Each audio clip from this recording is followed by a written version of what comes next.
It's time to go live to the stadium for tonight's Prattville Lions broadcast. Powered by Larry Puckett Chevrolet, where the customers do the talking. All right, fellas. Pepsi, the official soft drink provider for the Prattville Lions. By American Village in Montevallo, celebrating America 250. By Prattville Farm Center. Shop local at Prattville Farm Center on South Memorial Drive. Also brought to you by Brian Jewelers, Thompson Tractor, U.S. Farm Raised Catfish, Arrow Pest Control, Sports Clips, Central Alabama Community College, Prattville Pickers, Dave's Market Peach Outdoor, Jones Drugs, and by Spiller Furniture. And now to the Larry Puckett broadcast booth with Stacy Mills, Donnie Burnett, Chip Powell, and the play-by-play voice of the Prattville Lions, Will Barrett. Good evening, Lion Nation, and welcome into another unforgettable night of high school football in the heart of Alabama. We're coming to you live from downtown Prattville, where the lights of the brand-new Stanley Jensen Stadium are glowing on the banks of Watauga Creek. The crowd is packed shoulder to shoulder, and the band's fired up, and the smell of Friday night football is in the air. Tonight isn't just another game. It's the game. The Prattville Lions, one of the proudest programs in the state, are set to square off with their longtime rivals, the Stanhope Elmore Mustangs. It's a matchup built on history, pride, and proximity. Two schools separated by just a short drive, but worlds apart when it comes to wearing their colors. For these players, it's about bragging rights that last all year long. And for these fans, it's about family, community, and tradition. But there's a new twist on this year's rivalry. Tonight marks the home opener of the first season of a new era for Prattville football under head coach Bobby Carr. Carr, a name well known across Alabama football circles, has come to lead the Lions and bring a renewed energy and expectation to this storied program. His Lions have shown flashes of the speed, strength, and toughness that made Prattville a powerhouse. And tonight, they have a chance to make a statement on the biggest stage yet. And what a stage it is. The brand new Stanley Jensen Stadium is sparkling tonight, a crown jewel for this community. From the historic Milltown roots to the modern lights reflecting off Watauga Creek, this place represents everything Prattville football stands for: tradition, pride, and excellence. The Mustangs of Stanhope won't make it easy, though. They come in hungry and physical and always looking to play spoiler in one of the state's most heated rivalries. But make no mistake, this is Lion country, and this crowd's ready to roar. So settle in, folks. Whether you're in the stadium or driving along Highway 31 or listening from home, you're part of something special. It's Prattville versus Stanhope, Lions versus Mustangs on a Friday night under the lights of Watauga Creek. The rivalry continues, the stage is set, and kickoff is moments away. I'm Will Barrett, joined by the best broadcast crew in all of high school sports. I still put all my money on that. It's Donnie Burnett, and normally on the sidelines is the one and only Chris Britton, but he's up here in the suite with us tonight in the beautiful press box as Chip Powell is on his second Vision Quest of the season. Well, welcome in, guys. Welcome. Thank you. And you know, it's tradition that Chip is not going to be here for Stanhope for the Millbrook, for the Stanhope game. That's exactly right. Speaking of tradition, it's raining outside for the always part of Stanhope Elmore game. Which you know, and as it is right now, wow, the speakers are good because I'm hearing them. That's a good thing. The way it is right now reminds me of the monsoon game 5 years ago, where we had the hour and a half rain, lightning delay. That only happens across the interstate. Over here, it rains, but we don't stop anything. All right, and then it quits. Okay, good deal. And the rain has stopped, and the sun is starting to peek out from underneath the cloud cover, and it's going to be a great night for high school football. Chris, first night in the booth with us. Welcome into the broadcast. It's quite an honor, Will. You guys put together the first Lions tailgate show ever. It was on the Jumbotron. It was awesome. Well done on that. Yeah. Well, we talked to Bob, and these guys, Bob and Donnie, knew everybody in there. It was quite a reunion. It really was. It was so much fun, and it's like I told Chris and Bob, I said, guys, this one was pretty easy because we had so many people we could go and talk to. Yeah. We're recruiting guests for the next one. Yes. We're already going, hey, man, what are you doing next week? Can you give us about 10 minutes? But it was great, man. It was so nice to see all those guys. You know, some of them were juniors. They were juniors, sophomores back when I was a senior, and we knew they were good because they would give us fits, and you know, we would play good on good, and I'm like, holy smokes, here we go, and they go off and go win it the next year, and there you go. Man, we were proud of them. So I remember coming home. I was coaching I was coaching in Mobile my freshman year down in Mobile, and we played, and I didn't get to see a lot of games. And lo and behold, I came home and I got to see the BC Rain game, and then of course the championship game up there against J.O. Johnson, because I did not want to be the only person in Prattville that was not there. That's right.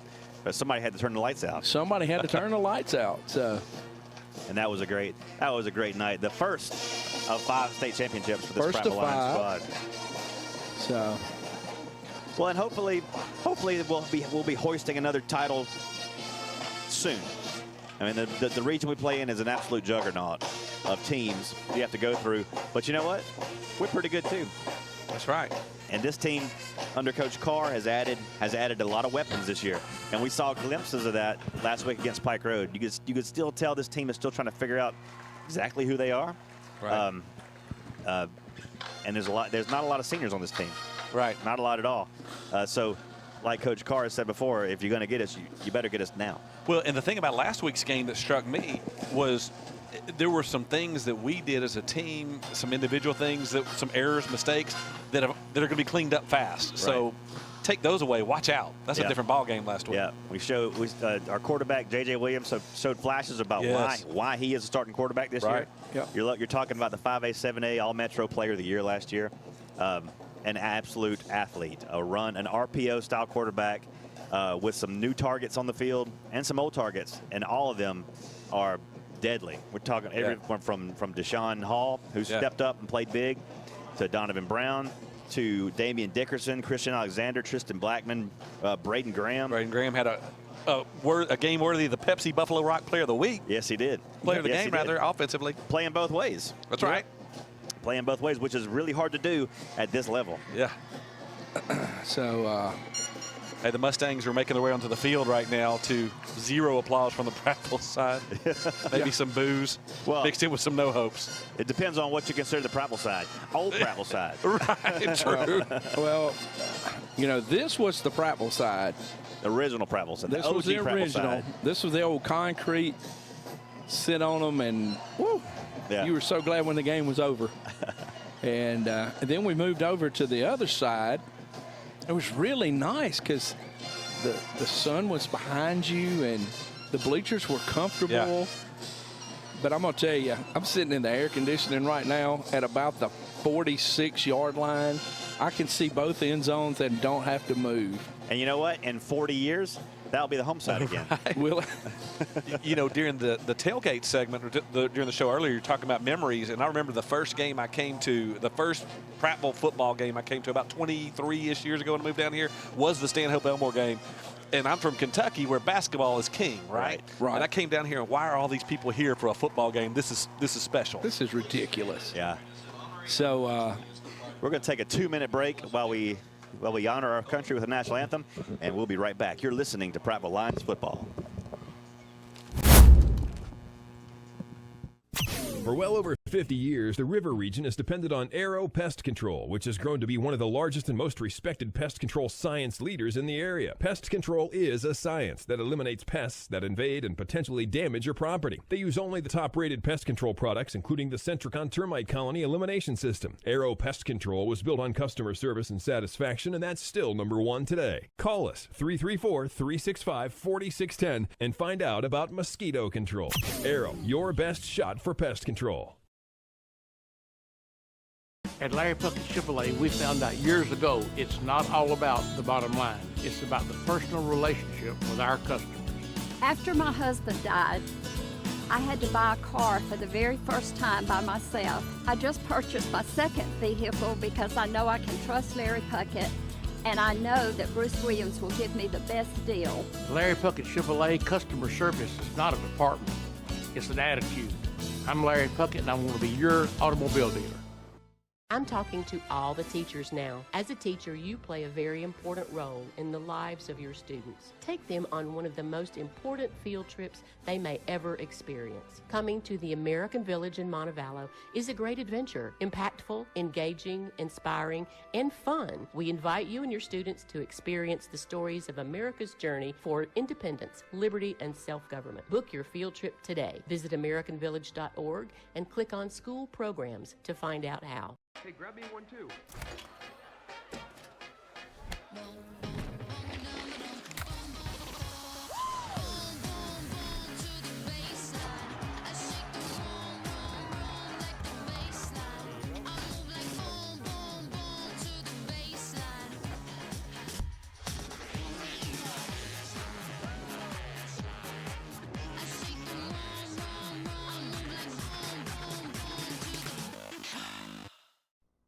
Score big every time you touch down at Prattville Pickers. You will never be penalized when you score incredible savings on your vintage treasure. Explore over 2 gridirons of antiques, home decor, collectibles, and handcrafted items from local makers. The biggest win of the season may be the incredible selection of solid wood furniture from American Oak. Score a bargain on every snap. Find the unfindable on every pass. You'll always treasure a victory on every road trip to Prattville Pickers. 616 Highway 82 West. Injury, as you well know.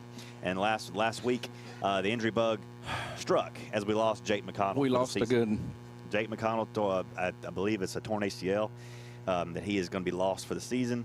I saw him this morning. You know how many crutches he had and how much he was limping? Zero. Joker's a beast. Yeah. He was sitting right over there in the defensive coach's box just a few minutes ago. So you're not here. You're missing the pregame video, yeah. The Jumbotron highlights, baby. With the cooperating lights, yeah. That's pretty cool. So we're making Prattville football an experience again. Yeah. You know? Yeah. So this is just the history of the Prattville State Championships right now. Hey, and the voice of Will Barrett across the stadium PA as well, by the way. I hear that. I might upset some people. No, you're okay. Too cool. So. Too cool. Guys, Stanhope kicked off their season last week with a win over Marbury. Prattville kicked off the season with a loss to Pike Road. Both teams, like you said, Chris, the biggest improvements you see in a team is between week 1 and week 2. Right. That's it. So Stanhope coming off a win, cleaning up some things. Prattville coming off a loss, cleaning up some things. Got a hole to fill where Jake McConnell was. Who might we see fill that hole on defensive end where Jake McConnell was? Well, I would probably think that you may see some Ricardo Parker there, who I thought was a phenomenal game last week. Defensive player, Pope Buffalo Rock player of the game. I told you, when I told you I haven't watched the show yet because I was at the junior high game last night and I didn't get to see it. A guy that can move that fast and be that big. Yeah, and not normal. So he and did one of well. the best interviews, by the way, from a student athlete that I've been a part of. Oh man. yeah, Joker was sharp. Okay. Sometimes it's hard to pull it out of. Not with him. Bam, by the way. Bam Parker. Yeah. So yeah, I mean I think you may see a little bit of that. You know, we're gonna have to rely more on Callahan. You know, you guys they're just gonna have to go and keep going. So, you know, I don't know. Probably Jaden, what's 56? Yeah, Jaden Millage. Yeah. Well, and I've heard Coach Carr say already a couple of times, you know, that mentality of so what, now what? It's next man up. Those guys, that's the mentality from the coaching staff down. The players are ready. Doesn't matter who it is. They know that somebody else is going to step in and fill the hole. And this is somebody's chance, you know? Exactly. Well, I will say this. Prattville has to establish the running game. If you can establish a running game, then the passing game will come. But I also think, you know, I would like to see I'd like to see JJ roll out a little bit more with a you know, give him 2 options, drag somebody across the field and say, look, there's 1 and 2. If they're not there, 3 doesn't show up, you run. Go make something happen. Absolutely. And, you know, we saw that in that last drive last week. The kid can run the football. Yes, he can. And he was always looking down the field. So I expect some more RPO stuff and giving him an opportunity to have the ball in his hands more.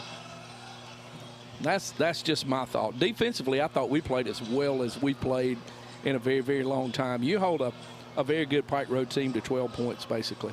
Yeah. Right. And with D1 players littered all over the field. And about just over 200 yards of total offense. 200 yards of total offense. And control the line of scrimmage. Yep, yes. I'll promise you that Pike Road will have more than that tonight. So Stanhope has won the coin toss and has deferred to the second half. So we're going to take over first. So, well, how about we run the opening kickoff back? A little Donovan Brown special. I'll take that. All right. Well, let's see what's going to happen. Shades of Cameron Shanks. Yes. Let's pause 10 seconds for station identification. You are listening to the Prattville Lions Football Network. Station identification. You are listening to the Prattville Lions Football Network. WDXX, Selma, Prattville, home of Larry Puckett Chevrolet, where the customers do the talking. Dixie Country. Stanhope tonight in their all whites with that gray Mustang helmet. Prattville in their all cardinal tonight, head to toe cardinal. And that's been a good look for us recently. We've managed to win a few games with that particular kit. And here come both teams onto the field. Into a loud crowd tonight. Always a big crowd when Prattville and Stanhope get together. It doesn't matter if it's raining or shining. There's going to be a crowd to watch this game, and you can bet. You're right. Both student sections are here. Both alumni sections are here. It's going to be a big night for football. So I'm trying to. Where is our student section now? Oh, I see them down there. Never mind. I got to learn where everybody's at. Right. Student section is over to our left. Right there with the band. On the lower tier. The lower tier. That's correct. Okay. And here we are in the upper tier. Hey, I'm going to tell you, I enjoyed a ride up an elevator to get up here tonight. Ooh, did you get an elevator? I was not trying to walk up the steps. Man, a lot of people don't get that honor. Well, I was just right place, right time. That's all it was. Around the right people. I have to thank Kelly Carter for coming down there and personally bringing me up on the elevator because David Morgan said no, I had to walk up the stairs. And he's protective. If I had to walk up the stairs, I'm walking to the truck, and I'm probably, said deuces. I'm at Texas Longhorn right now eating supper. Prattville Lions football is powered by Larry Puckett Chevrolet, where the customers do the talking. Prattville and Puckett is a winning combination. And here in the Larry Puckett broadcast booth, we love our cars from Larry Puckett Chevrolet. As number 23, Charlie Jones, sets the kickoff for the Mustangs, going from our right to our left for all you people listening on Dixie Country 100.1 FM or watching us online at the NFHS Network. We're proud to have you with us tonight for another night of Prattville Lions football as the smell of grilled hamburgers are wafting up into the concession, from the concession into the press box. It's making me I'm starting to slobber on my roster here. I'm going to tell you the gray numbers on the white jerseys. It's going to be fun to see. It's really difficult to see. Well, for the homers, it's irrelevant, but we're going to try to get them in there for you. Yeah, we'll do our best, but those Prattville numbers are glowing. I mean, I can see 1 and 15 all the way across the field. Absolutely, because that's the way we do things. Nothing but excellence. As you can see, a line of cars coming down Cobbs Ford. What is that? What road is that? Wow. Doster Road. Still trying to get in. I can see Cobbs Ford. Y'all might not. Will can see Quite a Cobbs vantage Ford point. from where he's at. I'm going to your optometrist. Been taking a lot of medicine here lately. I can see a lot of different things. Right there's Larry Puckett Chevrolet. See it? Yeah. Yeah, there it is. Look at that beautiful Jumbotron, fellas. Man, it is pretty. Very pretty. So proud of this new facility that the city of Prattville has. A lot of time, sweat, and energy went into putting this together. And so, I mean, hats off. It's a great, great facility for football. And the kicking net came in. Yes. So we can actually kick that way. We can actually kick that way, but we're going to have a hard time saying he kicked it into the creek on the extra point from here. The creek is blocked off now. The creek, he's got to get it way on up there to get it to the creek. You're going to have to be Colin Rogers to get it over there in the creek now. Or shank it. Could happen. All right, we're set. And we're going to stop it again. The officials don't like the way that ball is sitting on the tee. He's going to have a conversation with it. All right. We're missing one. We're missing one. There he comes. One of the deep backs. Yep. That's C.J. Brown coming onto the field. Young freshman C.J. Brown. Christopher. You give a freshman a break on that. You know, he gets a pass. Well, and number one, Damian Dickerson was out there, and they swapped. I don't know if it's an equipment issue, if the refs send him off, or I don't know. I don't know, but I tell you what, don't kick it to number 5. Donnie thinks CJ's pretty good. I'm gonna tell you what, I've coached a lot of them. Kick away, and it's a squib kick all along the turf. Picked up by CJ at the 15-yard line, 20-25. The CJ hit at the 25 and driven down right there. CJ stopped running. Yeah, he did. Oh, but the freshman got indoctrinated by fire right there. He did. He didn't drop it, so. He didn't, and that's the most important thing on opening kick. That's right. That's right. In fairness, the tackle was made by number 34, Carmelo Marshall, for the Mustangs. If we don't say another one tonight, we got one. We got one. Carmelo Marshall? Yeah, for Stanhope Elmore, yeah. Didn't Carmelo Marshall play for us He's one of ours. years ago? Yeah. Oh, did I look at the wrong roster? No. You're right. You're right. I looked at the wrong side. Nope. No, There's no you're 34. right. Flip All it right. over. 1st and 10 lines from the 25. J.J. Williams from the shotgun hands it off to Blackman, and he is pulled down to the backfield for about they're going to say he got back to the 23. It'll be 2nd and 12. The Mustang front all over that, and we've got a timeout on the field. Official timeout. I'm having trouble getting this game off the road tonight, off the ropes. The officials are holding this thing up. They got Foshi on too far on the sideline or something and pushing him back over. Yeah, I was talking to the lead official. He was talking about Mike's situation, trying to get his stuff through the stadium PA, so I don't think that availability is there tonight. Oh. Working out the bugs. We'd have a better idea what was going on, possibly. 2nd and 12 now for the Lions, back at our own 23-yard line, just underway here in the opening quarter, opening drive. J.J. Williams from the shotgun. Blackman flanks him to the rear. 3 receivers in the far flat. They're looking that way, and it's a pitch out to Blackman. He's got some room to 25, 30. Blackman across the 30 to the 32-yard line. It'll be close. He's got a first down out to the 38-yard line. A first down for the Lions. Yeah. It's nice to have those chains over there, which you can just look up and see where he's at now. Right. Blackman in space is dangerous, fellas. Well, we're going fast. We can't swap the balls out and go fast. 1st and 10 now for the Lions at their own 38. Williams again, a give to Blackman. Blackman up the middle, trying to bounce it to the outside. And the Mustang front up to the challenge after about a 2-yard pickup. But Tim Millbrook it looked like a 5-man front. It looked like an old 5-2, but I know those are just backers that are walked down. Old bear front, basically. So. 2nd down now and 8 from the 40 go the Lions. So now back in a 4-man front. 3 receivers on the far side here, and J.J. flips it out to Dickerson. Dickerson has it at the 50, across the 50, shaking tackles down to the Stanhope 45-yard line. Another first down for Prattville into Mustang territory. Yeah, Dickerson on that play just made a great job of just finding the soft spot in the zone, sat down, J.J. found him, first down. And this is exactly what J.J. needs right now, some good safe passes. Here he goes again, 1st and 10, and this time it's a give to Blackman up the middle, trying to find a little room. He's going to squirt ahead for a couple, maybe 3, down to the 42-yard line. Yeah, short, quick pass is right there. The just popped out on a hunt route real quick. Chris, you're right, though. Hunting for a soft spot to sit down in that zone. 2nd down and 7 now. Ball at the Stanhope 42-yard line. Williams keeps it this time, pulls it. He's got room. Oh, that's trouble. Williams 30 down to the 25, balls over a linebacker down to the 24-yard line. 1st and 10 Prattville. J.J. Williams doing it with his feet. Great read right there, J.J. Reed. That defensive end crashed, pulls it, bam. That's great. That was a great read. About 20-yard chunk of yardage there. And they're pulling Graham out of the game now for equipment. I think they're telling him their knee pads need to be lower. Point of emphasis. Exactly what it is. Yep. That's an NFHS no argument there. 1st and 10 for the Lions. Ball at the Stanhope 25-yard line. Opening drive of the game. Prattville in control right now, looking to put the first points of the night on the board. They'll split 4 out wide here, and Williams wants to throw. Throws another complete pass to Dickerson again in the same spot. Tell you what, that was a great catch with a guy on his back. Sure was. And Williams put it in a tight window because that guy was on his back like a teddy bear. Traffic. That's like a 4 or 5 yard pass right there. 2nd and 5 now for the Lions. Ball at the 20, just outside the Stanhope red zone here with 9:38 to play in the opening quarter. Williams again from the shotgun. Hands it off to Blackman, and Blackman squirts across the middle. He's got some room across the 15 down to the 12-yard line, and another first down for Prattville.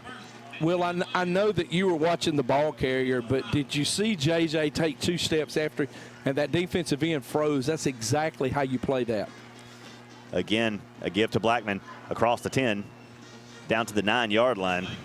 He's carrying his fakes out. I'd like to see him running on out there a little bit more.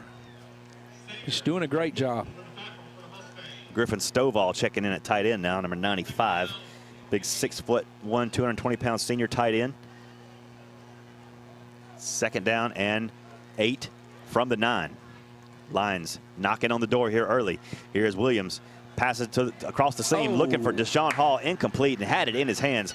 Beautiful pass right there. Deshaun, a little too hot for him. Couldn't quite pull it down. Might have. I was going to say it might have been a little high for him, too, but you forget he's 7 feet tall. He's 7'4" with a vertical leap of 52 inches. So, I mean, he could probably change the flags out on the top of the goalpost. Probably. I think he might have been thinking touchdown celebration before he hauled it in. He may have been, because I think he was there.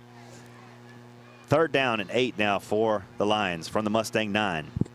8:50 to play here in the opening quarter. Opening drive of the game. Here's Williams. Rolls out to the far side.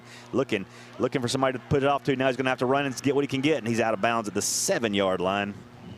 And 4th down. Now and 4 for the Lions. All right. You got to kick it or. Janola's coming on. Yep. You got it. First down is an option. Points, baby. No, we got points. We got to take points right now. Set the tone. Set the pace. Because if you can score every time you touch the ball, be it, if field goals weren't important, you wouldn't see the NFL kicking 15, 20 of them a ball game. That's right. Referee's going to stop the game again for another message in a bottle to Coach Carr over here. I don't know what he's going to say, but doesn't like it. Coach, if one more of your kids come out here and I can see the bottom of his knees. Bryson Thomas is your long snapper. Will McKay is your holder. This will be a 25-yard kick from the far hash mark once the referees decide it's time to play football again. I better call Nike and order some more pants. A couple of extra inches on them. Yep. So apparently both teams are whatever he's telling them. We just need to stitch some cloth to the bottom of those pants. They could be flappy down there, I guess. Like bell bottoms. Yeah, just has to cover the knee. Just cover the knee, baby. If college would do that rule like they're supposed to. All right, Thomas with the snap, McKay with the hold, and Janola with the kick. And it is no good. Wide to the right. So Stanhope dodges a bullet early. The Lions charge down from their own 25-yard line down to the Mustangs 7 and come away empty-handed. But good news, the Lions moved the ball well. It just came away empty-handed. Now we'll see if the defense can hold serve. Got to love the way Williams is doing it with his arms and legs on that first drive. Right. I didn't know what that big gush of wind was. I felt that. Create a little vacuum. Pulled it out. Oh, just to give you guys an update. Auburn 64, Baylor 0.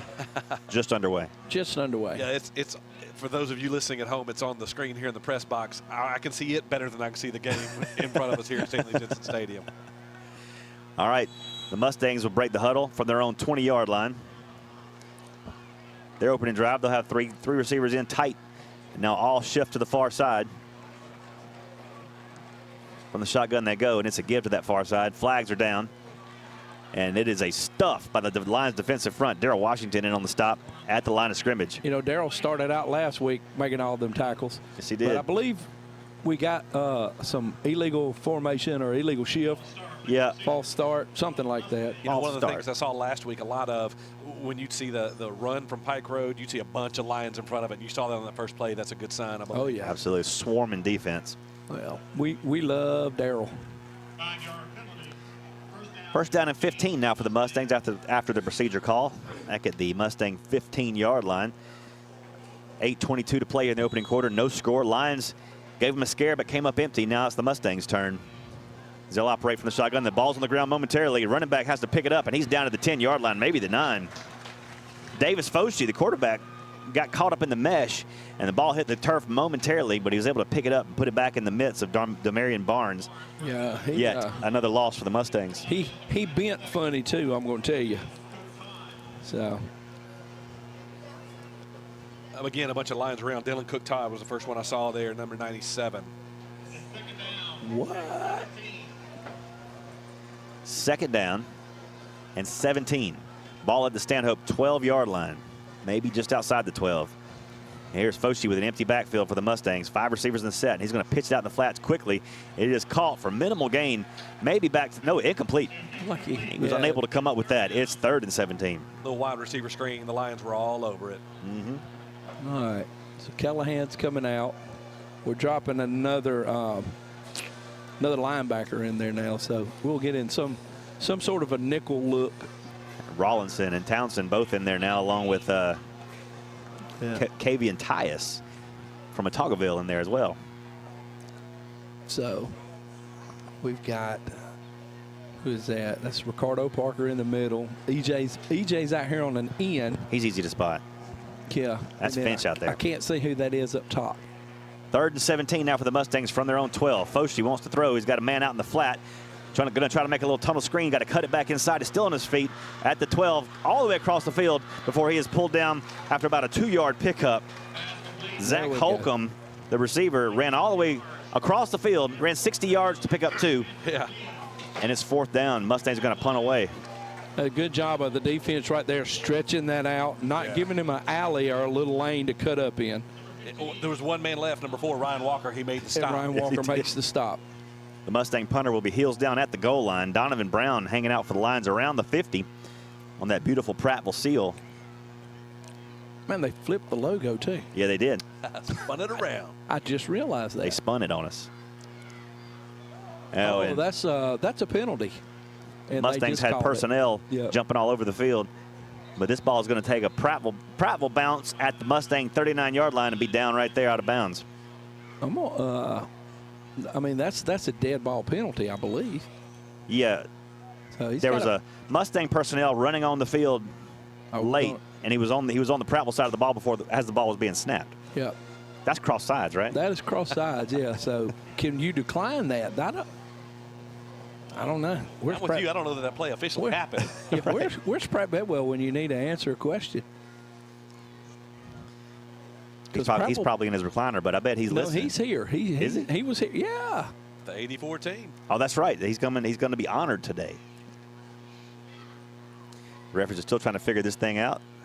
So they're going to let us have it, I believe. We've moved the chains. Yeah. 1st and 10 Lions at the Mustang 38-yard line. 6:36 to play in the opening quarter. No score between the Mustangs and the Lions. The Lions with their second shot at it. They marched almost 80 yards on the opening drive and came up empty-handed. Let's see if they can have a little better luck on their second drive. And they changed. Now they're marking the penalty off on the play. Okay, so is it 1st and 5 or first? It'd be 1st and 10 because it was a dead ball penalty. Correct. Okay, 1st and 10 Lions from the Mustang 32. Somebody let me know. Good job, Whitecap. Williams wants to throw, looking downfield, firing deep. Got a man down there. It's Brown. And this ball, is it caught? I think he did. He did. Oh, my goodness. Donovan Brown circus catch at the 2-yard line. Donovan Brown took it away from him. That was a 50-50 ball. The Stanhope defender had a hold of the ball. And Donovan said, nope, I'll take it. That's called grip strength. Weight room. Right. Weight room. Lions 1st and goal now at the 1. Look, I see a heavy jumbo package coming in. Look at that. Ricardo Parker and E.J. Brown checking in the ball game. We got about 14 players on the field. Yep. Well, the refs were counting too. Hey, easy to score when you got them outnumbered 2-1. Coach Carr is upset. He was trying to get a timeout before the ball was snapped, and they didn't give it to him, and then threw flags. But he was signaling 4 or 5 seconds before the play went off.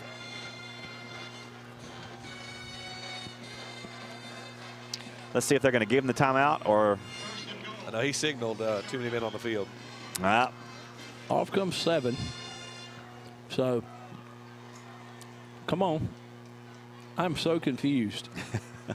4 men ran off, 2 men ran on. How many we got out there, Britton? I can't count that far. Buddy, I don't have enough fingers and toes. Now, official timeout. Heat timeout? 6:19 to play, so that's about heat timeout time, isn't it? 11. Okay. Nice, 11 nice, now. cool, breezy night. Heat timeout. Yeah. Makes a lot of sense. It saved time and, more importantly, save money when you need tires and a discount oil change at Larry Puckett Tire Engineers. No, the discount prices and tires for all makes and models at Larry Puckett Tire Engineers and Larry Puckett Express Oil Change. You don't need an appointment. Just drive on in. Get you in and out in 15 minutes. Chris, I'm going to put you on the spot. Yeah, come on. Do you go there? Do you get your oil changed at Larry Puckett? Can I just say no comment? You can. I got nothing against them. I just Okay. have a place I usually go. Okay, well. I know I do. I go to Larry Puckett every time. I should. Let me tell you. I will from now on. Let me tell you, you're paying too much wherever you go. That's right. Because I promise you, because between my wife going and getting her oil changed and come home and telling me, I got my oil changed today at $120, and I went, what else did you get done? And I'm gonna tell you that their window sticker just looks better too. It does. Like if you go to one of those quick oil change places downtown and they put the big grease monkey sign on there, it just doesn't. It's not as classy as Larry Puckett. It's not. It's not. Guys, you converted me. I think I paid $54 to get the oil changed in my truck. And all right, coming out of the timeout now. 1st and goal for the Lions from the 6. And let's get 6 here. They'll give you a bottle of water, too. How about that? JJ from the shotgun gives it up to Blackman. Blackman up the middle, fighting hard across the 5 down to the 3-yard line. Give him the 2. It'll be 2nd and goal now at the 2. Big hole right there, just right behind Malik Ferris and Warren Moore. And after first contact, he just kept chugging. He wasn't going down easy. You can do that when you're 210 pounds of running back. Full body Tristan Blackman. He gets the ball again, and this time he's going to be caught at the line of scrimmage and just shy of the goal line. He's down to the 1. Come on, Lions. We got to put this one in. 3rd and goal. They go from the 1, and here comes the heavy package. Number 52 checking in along with Ricardo Bam Parker and E.J. Brown. 52. That's Bishop Brown. Yep. No, excuse me. That's Dalen Weatherly. Weatherly. That's Weatherly. Yeah. 3 went on and 3 came off. That's the way you draw it up. Jumbo package here. Blackman takes the Wildcat snap, and he goes into the end zone rather easily. Touchdown, Prattville. Oh, boy. Tristan Blackman put it on the board, and the Lions strike first. Heavy, I like that heavy package. Heavy down right. That's all it was right there. Gotta love it. Yeah, the Mustangs just didn't have an answer for that size. Oh, no, sir. Few do. You can put all 11 over there, and you still got them outweighed. You know they love that stuff, too, when they get to go in and do that. Yeah. All right, Thomas with the snap, McKay with the hold, Janola with the point after, and it is high onto Doster Road and good. With 5:17 to play in the opening quarter, Lions 7, Mustangs 0. We'll take a 30-second break, and we'll be right back after these words. And you wind up in a pickle. Plan on Baptist Ortho Now being ready. The region's most comprehensive orthopedic urgent care with no appointment needed. With board-certified specialists diagnosing and treating injuries, and expert physical therapists administering everything from sports medicine to everyday recovery treatment, all in one facility. It's how we're going to get you back in the game. Baptist Ortho Now. Immediate access to orthopedic care. Congratulations.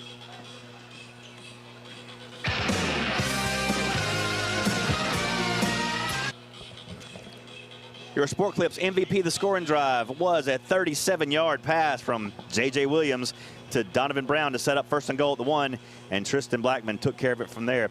No appointment needed at Sport Clips. The Sport Clips MVP experience includes a precision haircut, massaging tea tree shampoo, and the legendary hot steam towel. Sport Clips in Prattville in front of Target on Legends Parkway. Paxton Janola set the kickoff again for the Lions, going from our left to our right. Janola with touchback power, puts toe to leather.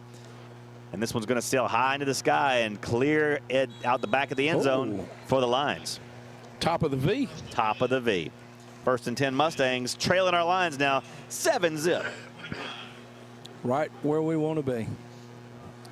So do you think Chip Powell is riding It's a Small World? Well, he did text me from Hollywood Studios today asking me the hot spots he needed to hit. So I don't think he's on Small World today because that's in a different park. Yeah, well, if anybody knows what to do down there, the Barretts are pretty well versed. Y'all are like Club 21 members or 33. Club 33 members. We're not that level, but I do know of Club 33. I thought you were. I know where it is. I just can't go in. I got you. Let me know if you want to pass. Foshi on 1st down pitches it out to is running back across the right side. He's going to pick up a first down. Is Darian Barnes out to the 31-yard line? That was their biggest play of the night, I believe. Yeah. Pick up about 11, would you say? About 11 out to the 31-yard line. Enough for a first down, and the Mustangs move the chains. You know, Davis Foshee at quarterback. I wonder if he's any kin to Coach Foshee. He is. A legendary name in these parts. Yeah, especially across the interstate. Right. Foshee now empty backfield on 1st and 10 from their own 31-yard line, and he's going to step out of pressure and run with it, and showed a little athleticism there across to the 40-yard line. Picks up about 9 yards to the 40. A couple of lines in on the tackle. Number 97, Dylan Cook-Todd, helped finish him off. You know, the quarterback, Foshee, just dropped back, nothing there. He said, I'll tuck it and run, and picked up about 9. You got to love a quarterback that's willing to put his head down and not slide. He's putting risking life and limb with these boys. 2nd down and 1 go the Mustangs from their own 40-yard line. And here's a give to Barnes again, and he's going to be cut down. I believe he does have the first down on 2nd effort out to the 42-yard line. So the Mustangs putting together a couple of first downs now. Showing a little offense here in the first quarter with 4:12 to play in the opening quarter. Lions on top 7-0. Guys, I'm just not 100% sure that 97 is Dylan Cook-Todd. Doesn't look 5'10", 180 out there, does he? No. Might be a number change we don't know about. I think it could possibly be, but I could be wrong. Foshee again, and to give to Barnes some confusion in the backfield, but he squirts ahead anyway out to the 45-yard line. They sent a man in motion, and Barnes ran over the man in motion, but he still managed to pick up 3 yards out to the 45-yard line. Brought down by the Lions. Number 6, Eric Townsend on the tackle on the play. Beautiful form tackle, brought him down. Boy, Townsend's solid out there. 6 foot, 210-pound junior. Kind of reminds me of an older Eric Benson. Remember Benson? Oh my gosh. In on every play, Eric Benson. Yes. 20 tackles a game. Yes, that's the guy. That's the guy. Clock on the move, 3:18 here in the opening quarter. Lions 7, Mustangs 0. Mustangs 2nd down and 7 from their own 45-yard line. Foshee now sends a man in motion operating from the shotgun. 3 receivers set as he hands off to Barnes right up the middle, and he is pulled down by number 53 for the Lions, Jaden Chambers, after about a 2-yard pickup. 1 yard. Okay. Yeah, give up the middle, nothing really there. Lions shut it down quick. All right. Yeah, I think that might be Dylan Cook-Todd, number 97. He looks like he might be 180. I mean, he played for me last year. I just don't think that's him, but I could be wrong. Big 3rd down play coming up. Yep, 3rd down and 6 now for the Mustangs from their own 46. Foshee wants to throw across the middle. He's got it complete to the 30-yard line, and it's been broken to the 15, 10, 5. Touchdown, Zach Holcomb from 54 yards out.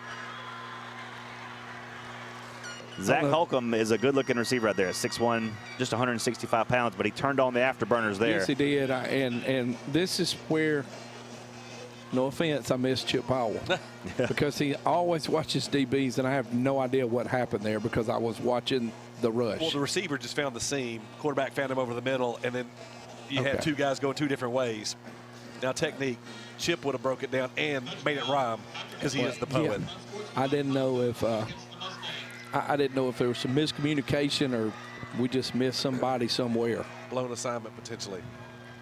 Well, there was an unsportsmanlike conduct called against the Mustangs after the touchdown, so that will probably be enforced on the kickoff. I believe it was probably young Mr. Davis Foshee. He was giving them an earful as he came down the field celebrating. Rather animated? Yes, he was.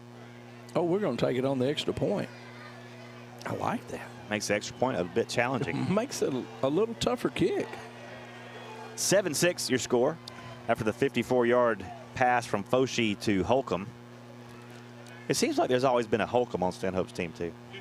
And a Foshee and... Foshee, Holcomb, Milner. No Milners anymore. No Milners. Let's hope not. This will be a 35-yard extra point attempt. High snap. Kick is pulled down, and the kick is... It's no good. He pushed it to the right. So the taunt comes back to bite him as the Lions hold a 7-6 lead with 2:31 to play here in the opening quarter. We'll take a 30-second break, and we'll be right back. Call Dave's Market at 431 to alive another day. You deserve a refreshing reward. Introducing new Whataburgers from Whataburger. You finally returned a text. Thumbs up emoji. You hung up a shirt. You changed Yeah, your headphones off first. 431. You walked the dog around the whole block.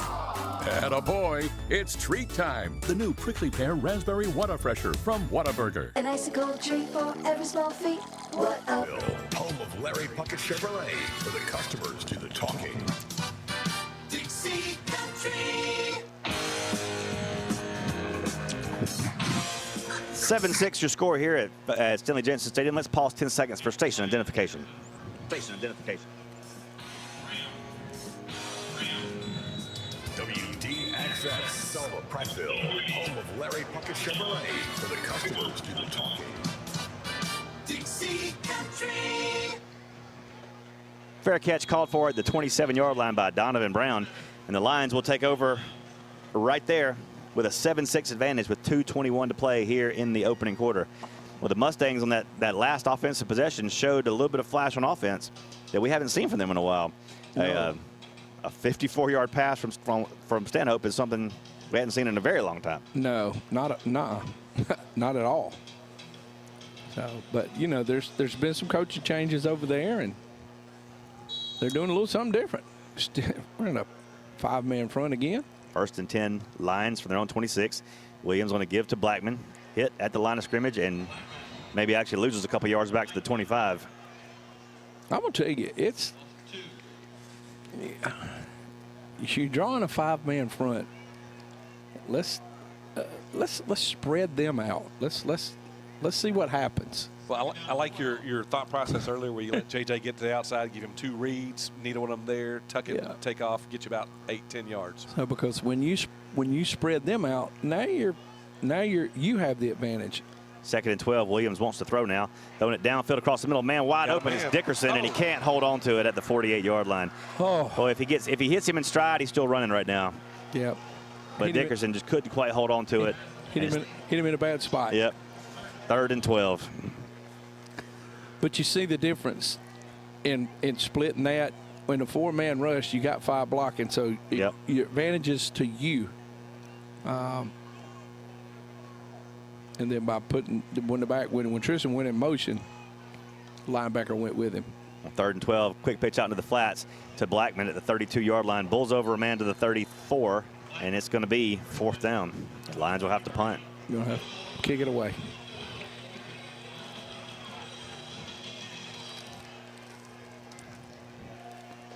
All right. Paxton Ginola will come on to punt for the Lions with a 7-6 advantage with 1:17 to play here in the opening quarter. Do we know what was his average last week? 47? Yeah, about 47 yards average last year. Good night for Ginola punting last week. Let's see if he can replicate this week. As Holcomb, the touchdown recipient on the last drive for the Mustangs, is deep to receive at around his 30-yard line. Paxton punting away from his own 20. A nice punt. Fielded at the 25-yard line by Holcomb. He reverses field, trying to get to the open, and he's got a little bit of space there across the 35 to the 40 to the 44-yard line before he's finally brought down by number 19, Kavian Tyus. Good return right there. He is a very good runner. Yes, he is. He's one we're going to have to figure out pretty quick. Yeah, we better find out. Well, it was a great punt.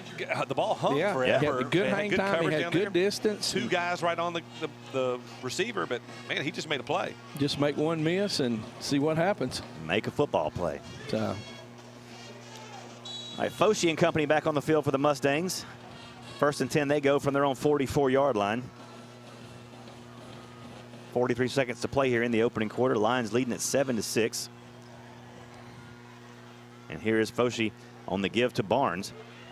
Barnes hit at the 44, drives ahead to the 47-yard line. Darrell Washington with the first lick, and I think Callahan and Tay went ahead and finished it off. Yep. They mark him at the 48-yard line. 2nd down and 6 now for the Mustangs. Now this will probably be the last play of the quarter as we go under 15 seconds to play. Here's Foshi again. Everybody pulled in tight. The inside give to Barnes, trying to find some room, and he does find a little room. Squirts ahead across the 50 to the 44-yard line. The 46-yard line of Prattville, just shy. I think he's about a half a yard shy, but it just depends on if it's a left-footed or right-footed spot, as that's the end of the first quarter of play. Well, they'll have a chance to talk about it. Yep. 1 quarter in the books. Your score, Prattville 7, Stanhope 6. It's the opening night of the new Stanley Jensen Stadium, and you're listening to Prattville Lions football. Take a 1-minute break. We'll be right back. We'll be right back. Dear past, present, and future football watchers, you know. What's behind the CA? A world full of opportunities. Where are you now? Where are you going? Where do you want to be? These are all important in determining your path in life. More importantly, why be ordinary when you can be extraordinary? At Central Alabama Community College, you can be anything you wish to be. Don't put your future on hold and don't settle for less than excellence. We are Central Alabama Community College. Central to you. Central to your success. Give me some U.S. farm-raised catfish. Give me some U.S. farm-raised catfish. I only use U.S. farm-raised catfish. We've been selling U.S. farm-raised catfish since 1978. They do have a choice for a good, wholesome, safe fish. We know it's a good product. Ask for U.S. farm-raised catfish, only the finest, freshest, tastiest. You can taste the difference. From our farm to your table, your family deserves the best. U.S. farm-raised catfish. Stadium as the 1984 championship team is on the field being honored for their championship season. They're going to give it to him. Yep. I mean, like, the nose. Literally the nose. Literally the nose. So it will be a first down for the Mustangs as we resume play. Donnie, look at them all out there, the 84 team. Oh, yeah. I tell you what, man, we had a blast over there talking to those guys and just listening to the stories. And so it was good. I told them, I said, man, y'all were skinny skill kids back in the day, and now y'all look like O-line and D-line guys. You know, one guy bears mentioning, the fellow that the field's named after, obviously unable to be here, Kevin Turner, passed away several years ago. Right. But quite a Lion legend. No doubt. No doubt. Yes, he was. All right, 1st and 10, Stanhope as we flip the field. Start the second quarter, Lions up by a single point, 7-6. And now, Davis Foshi, empty backfield, 5 receiver set. As we begin play, I think. Waiting to get everybody out of the end zone. Goodness. Not moving as fast as they did in 84. No, they want to go faster. They really do. He's trying. All right. Back in action here. Foshi under center from the shotgun.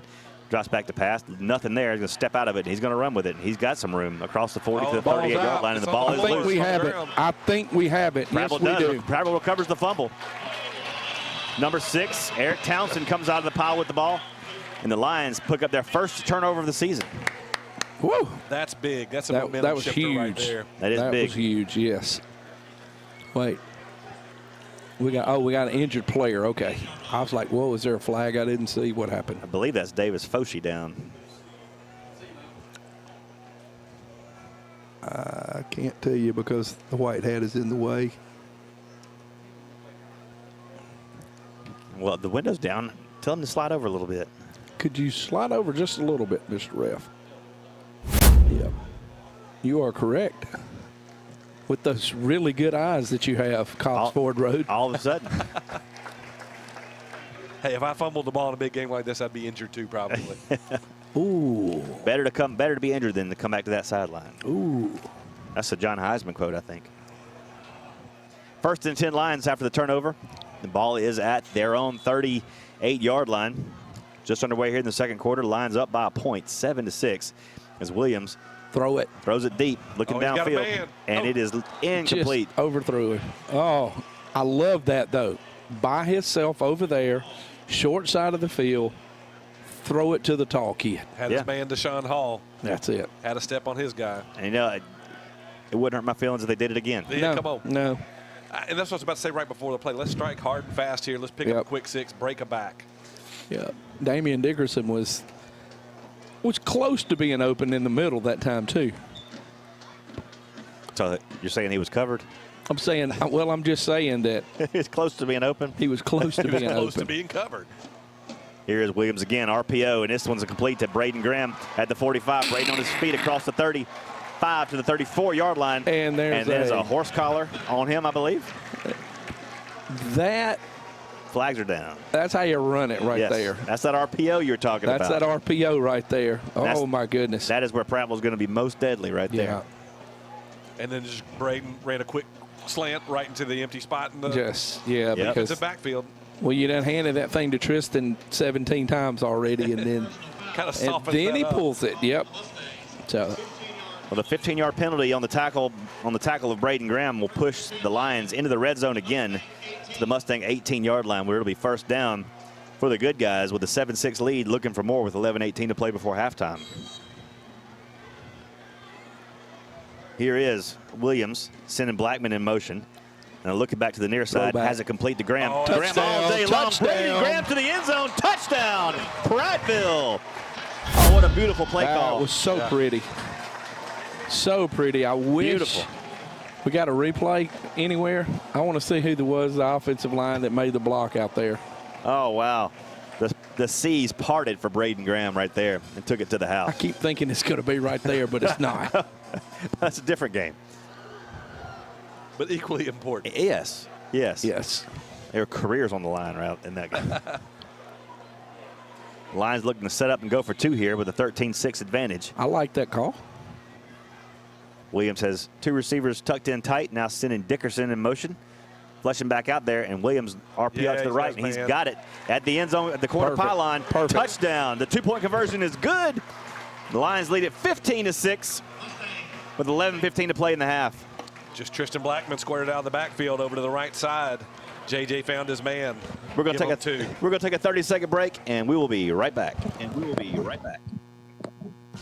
Let me tell you a thing or two.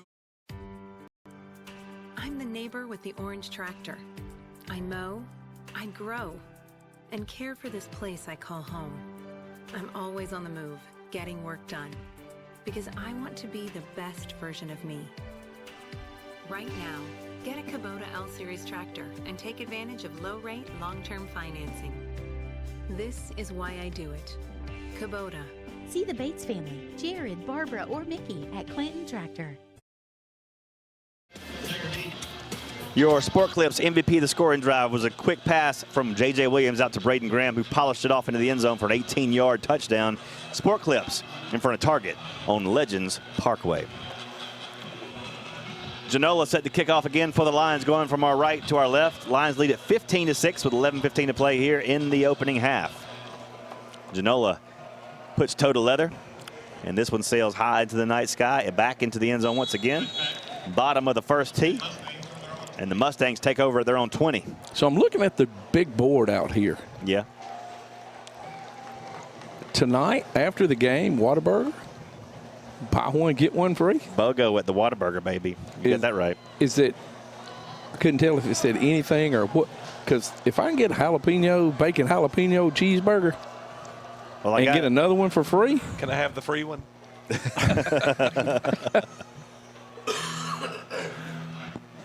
I'm thinking that I might know what supper and lunch is going to be for tomorrow. Sounds like a good plan.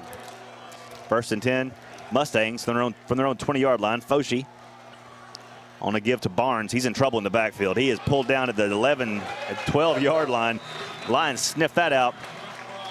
Foshi might wish he'd have read that a little differently as he left Barnes for dead in the backfield. The Lions, it's an 8-yard loss. It's like, you take it. Yeah. It'll be second down and 18 for the Lions, for the Mustangs back at the third. Well, they're going to make it. Yeah, that's right. Where are we? The 13-yard line? Yeah, somewhere around Second there. and 17. I'm going to tell you, E.J. Brown and 53 made that play right there, Jaden Chambers. Foshi again wants to throw a quick pitch to the outside. It's Holcomb again, reverses field, trying to come back the other way. Lions in pursuit, stretching him out, and he is taken down at the 4-yard line. Number 4, Ryan Walker on the stop. Ryan Walker said, "You're not getting past me this time." If I have to spread all the way out, you're not getting past me. I'm going wide. Spider monkey tackle. There How we about go. that? How about that? A little bit of celebration in the press box as though Auburn just scored. I don't know. It's kind of like that, I guess. Somebody got excited. All right, 3rd and forever for the Mustangs from their own 4-yard line. Line to make is the 30, so that'll make it 3rd and 26. You do the math, remember? That's right. Foshi picks up the low snap, hands it off to Barnes, just trying to get a little room for the punter as he carries it out to the 8-yard line. Yeah. And the Lions will. All right, we got to stop. We either got to blow the whistle. I hate that because that's how people get hurt. And it looks like that's what's happened. Just blow the dang whistle. The play has stopped. He's not. There's no forward progress. Blow the whistle. Oh, I'm sorry. You're right, though. You're right, though. It's a player safety issue, and it has to be addressed. Exactly a player safety issue because you got people diving in there, pushing the pile. And you've already got 6 or 8 Lion men on there, defenders. I'll say this. Yes. It's more of a player safety issue than knee pads. Yep. Yeah. Right. Because I'm going to tell you, if you don't want to wear knee pads, you shouldn't have to. That's your fault, dummy. Ooh. Stanhope punts it out of their own end zone. Lions come after it. Donovan Brown signals fair catch at the 35-yard line. No, he didn't signal fair catch. He just caught it. And he is taken down at the 33-yard line. Lions with an excellent opportunity to put some distance between them and the Mustangs. Late 58 to play here before half, leading 15-6 and taking over at the Stanhope 33-yard line. Tell him he should have called for a fair catch. Would have, should have called that fair catch. And Mr. Whitehat's on the sideline again. He likes it over there. I mean, he chased Coach Carr down the field. He has so many things to tell him. Well, maybe they're old friends, you know. He's like, hey, you remember that when we did this? And he's like, it just occurs to him, you know. I don't know. I think that's probably the case. They might be talking about dinner plans after the game. Like, I don't know. Buy one, get one at Whataburger. You going to go to the Whataburger BOGO with me? Buy one, get one free. That's all it said. Well, I know where I'm going. Me too.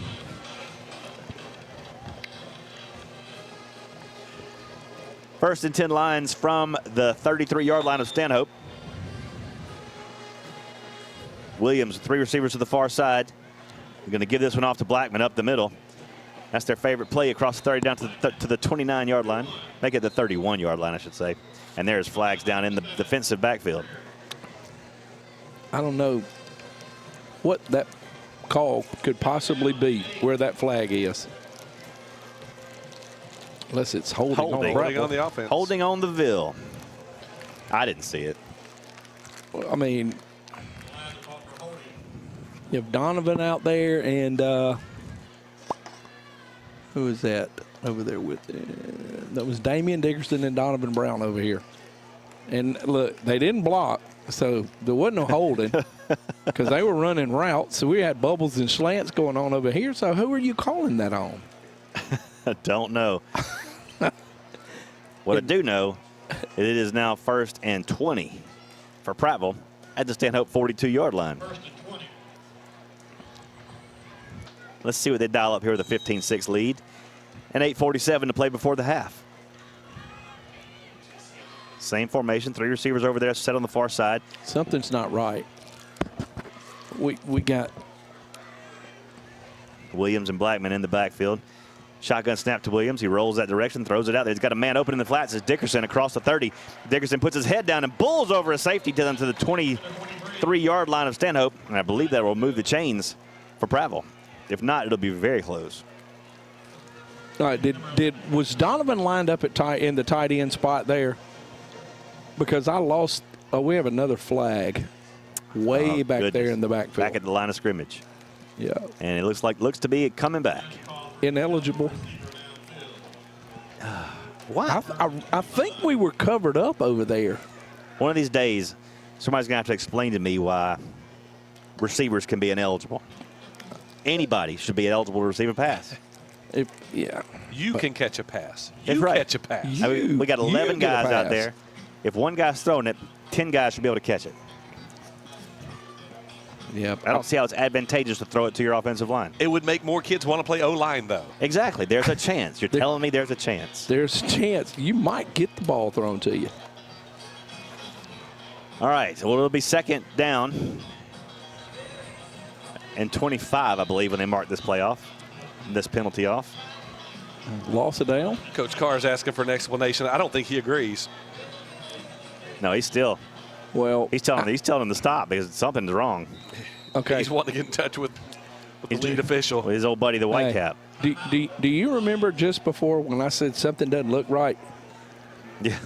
If you back that up, I think that's what you're going to see right here is the number 2 receiver at the top looked like he was covered up by the I don't know. I couldn't tell if it was number 2 or number 3 because I couldn't find another receiver over here to figure out who was on and who was off. But it looked like we had 2 on the line over there, which would make the outside guy the legal receiver, and then the inside guy would be covered up by the outside receiver, so he is ineligible for a pass. Right. Yes. I guess. I don't know. But that's two back-to-back that really hurt you penalties right there. Now, you're explaining all that, and I'm just thinking, in my Kentucky basketball mind, when does basketball season start? Because I don't understand any of that. So who's that guy out there? The guy in the all black. Yeah. He's got a surgical glove on. He's holding it. Is that a water bottle he's holding? Maybe it is. Well, he's walked out into the huddle with the officials, and I'm like, who is that? He's got some high-quality H2O. He could be. He is the that water boy. Maybe that's Bobby Fauché. How about Bobby? Not Boucher. Fauché. Fauché. I like that. Bobby Boucher. I was told, somebody said they were listening to the game last week, and they go, man, y'all talk about food a lot. Well, when it's around and you don't get it, I was like, it makes you hungry. Do you not realize that we missed out on hamburgers last week? Hey, I'll tell you in the break, I've got a sponsorship I talked to somebody about today that might provide food for the press box. Come with it. Well, we're always up. And if Milsner I don't know if I can say it on the air. Well, don't say it on the air.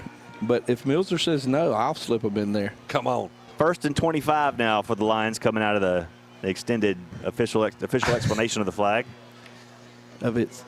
So is it 1st and 25 from the Stanhope 47-yard line. Clock on the move at 8:17 here in the second quarter. Lines up 14-6. And here's Williams to throw, looking downfield, got time, steps out of some pressure, and he's going to step out of bounds. Just get out of bounds at the 48-yard line. He lost a 4 on the play. It's okay. So it's 2nd and 29. Mustangs, I'm sorry. Mustangs No. put great coverage out there. There's no receivers open for him to move the ball down the field. JJ was looking to get at least half, I would say, of that 25 yards needed for a first down on one play. It just wasn't there. Yeah, Braden looked like they were running that slip screen again, but I think that was a setup for something else, and they didn't bite. All right, here we go. Same formation as last time. Yeah, we like this trips to the far side here. We've been using it a lot. Williams rolls to that far side, steps up, looking for somebody to throw to. Still looking, throws across his body, complete at the 38-yard line of Stanhope. That is Damian Dickerson on the catch. Yeah. He gets us within 10 yards of the original line of scrimmage, which is great. Yeah. Yep. That's called striking distance. Had he ran that ball, probably would have been where he threw it to. True. Yeah. He probably would have picked up that many more yards. Third down, call it 15 from the Stanhope 38-yard line. Williams, twin receivers to either side, operating from the near hash. Blackman flanks to the right. Williams wants to throw, looking downfield, a lot of room, a lot of green grass. Now he's going to tuck it and run it. Williams across the original line of scrimmage to the 30, to the 25, and out of bounds to the 24-yard line. He's going to be close. Very close. On it. He put it right on it. I think right here, if it's not there, you go for it. Heavy. Get that heavy back out there and run down right again. That was a nice pickup by J.J. Williams. He saw the green grass, know your strength, and go pick it up. Coach. They're leaving the offense on the field. Coach. 4th and 1 from the just inside the stand-up 25-yard line. Williams Going to give to Blackman. He keeps it. No, he kept it. And Williams picks it up across the 20-yard line. Williams down to the 15, giving the 14-yard line, and a first down for Prattville back in the Stanhope red zone for the third time tonight. Gentlemen, they just overcame an insurmountable 1st and 25. They did. And on 4th and less than a yard, they converted. As a matter of fact, it was 2nd and 29. True. So and even more insurmountable. Hats off right there. That's gutsy. You pull the that. play call. You pull that. That's gutsy, but I like it. 1st and 10 lines now at the Stanhope 14-yard line with a 15-6 advantage. 6:47 to play in the opening half. Lions looking to tack on a few more points here. Play clock down to 15. Williams calling out a new play set. He's got 3 receivers on the far side over here. Deshaun Hall all the way out to the wide side. He's just going to give it up to Blackman.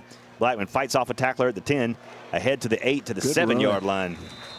Boy, he does not go down on first contact. Hardly ever. No. Number 11, Zachariah Goodson for the Mustangs. He was along for the ride, hanging onto his leg. Tristan just took him with him. That mean man made me go with him. 2nd and 4 now from the 7. Blackman gets the call again. Up the middle he goes across the 5, dancing his way down to the 4-yard line with about 12 Stanhope Elmore Mustangs. It looks like. It's probably just 11. Yeah. Carry the 1. We get a first down? We are 3rd and inches from just outside the Stanhope 5-yard line. Lions going fast. Pull it, go the other way. There's no way that guy can run with you. Williams again. This time across the middle. The throw is incomplete. Oh, man. There's a flag in there. There is a flag on the far side of the field over there. Intended for Deshaun Hall, trying to get his first touchdown of the season, and that goes incomplete. Go ahead. Defensive holding. Oh, we got another ineligible receiver downfield. Or are they talking about dinner? He threw that ball in mock chicken seconds. I don't know how in the world there could be somebody downfield in that amount of time. There you go. That's what you got. Ineligible. Yeah, it's just, and again, I'm not as much a football guy. That's a call you don't see very often. And we've seen it twice already.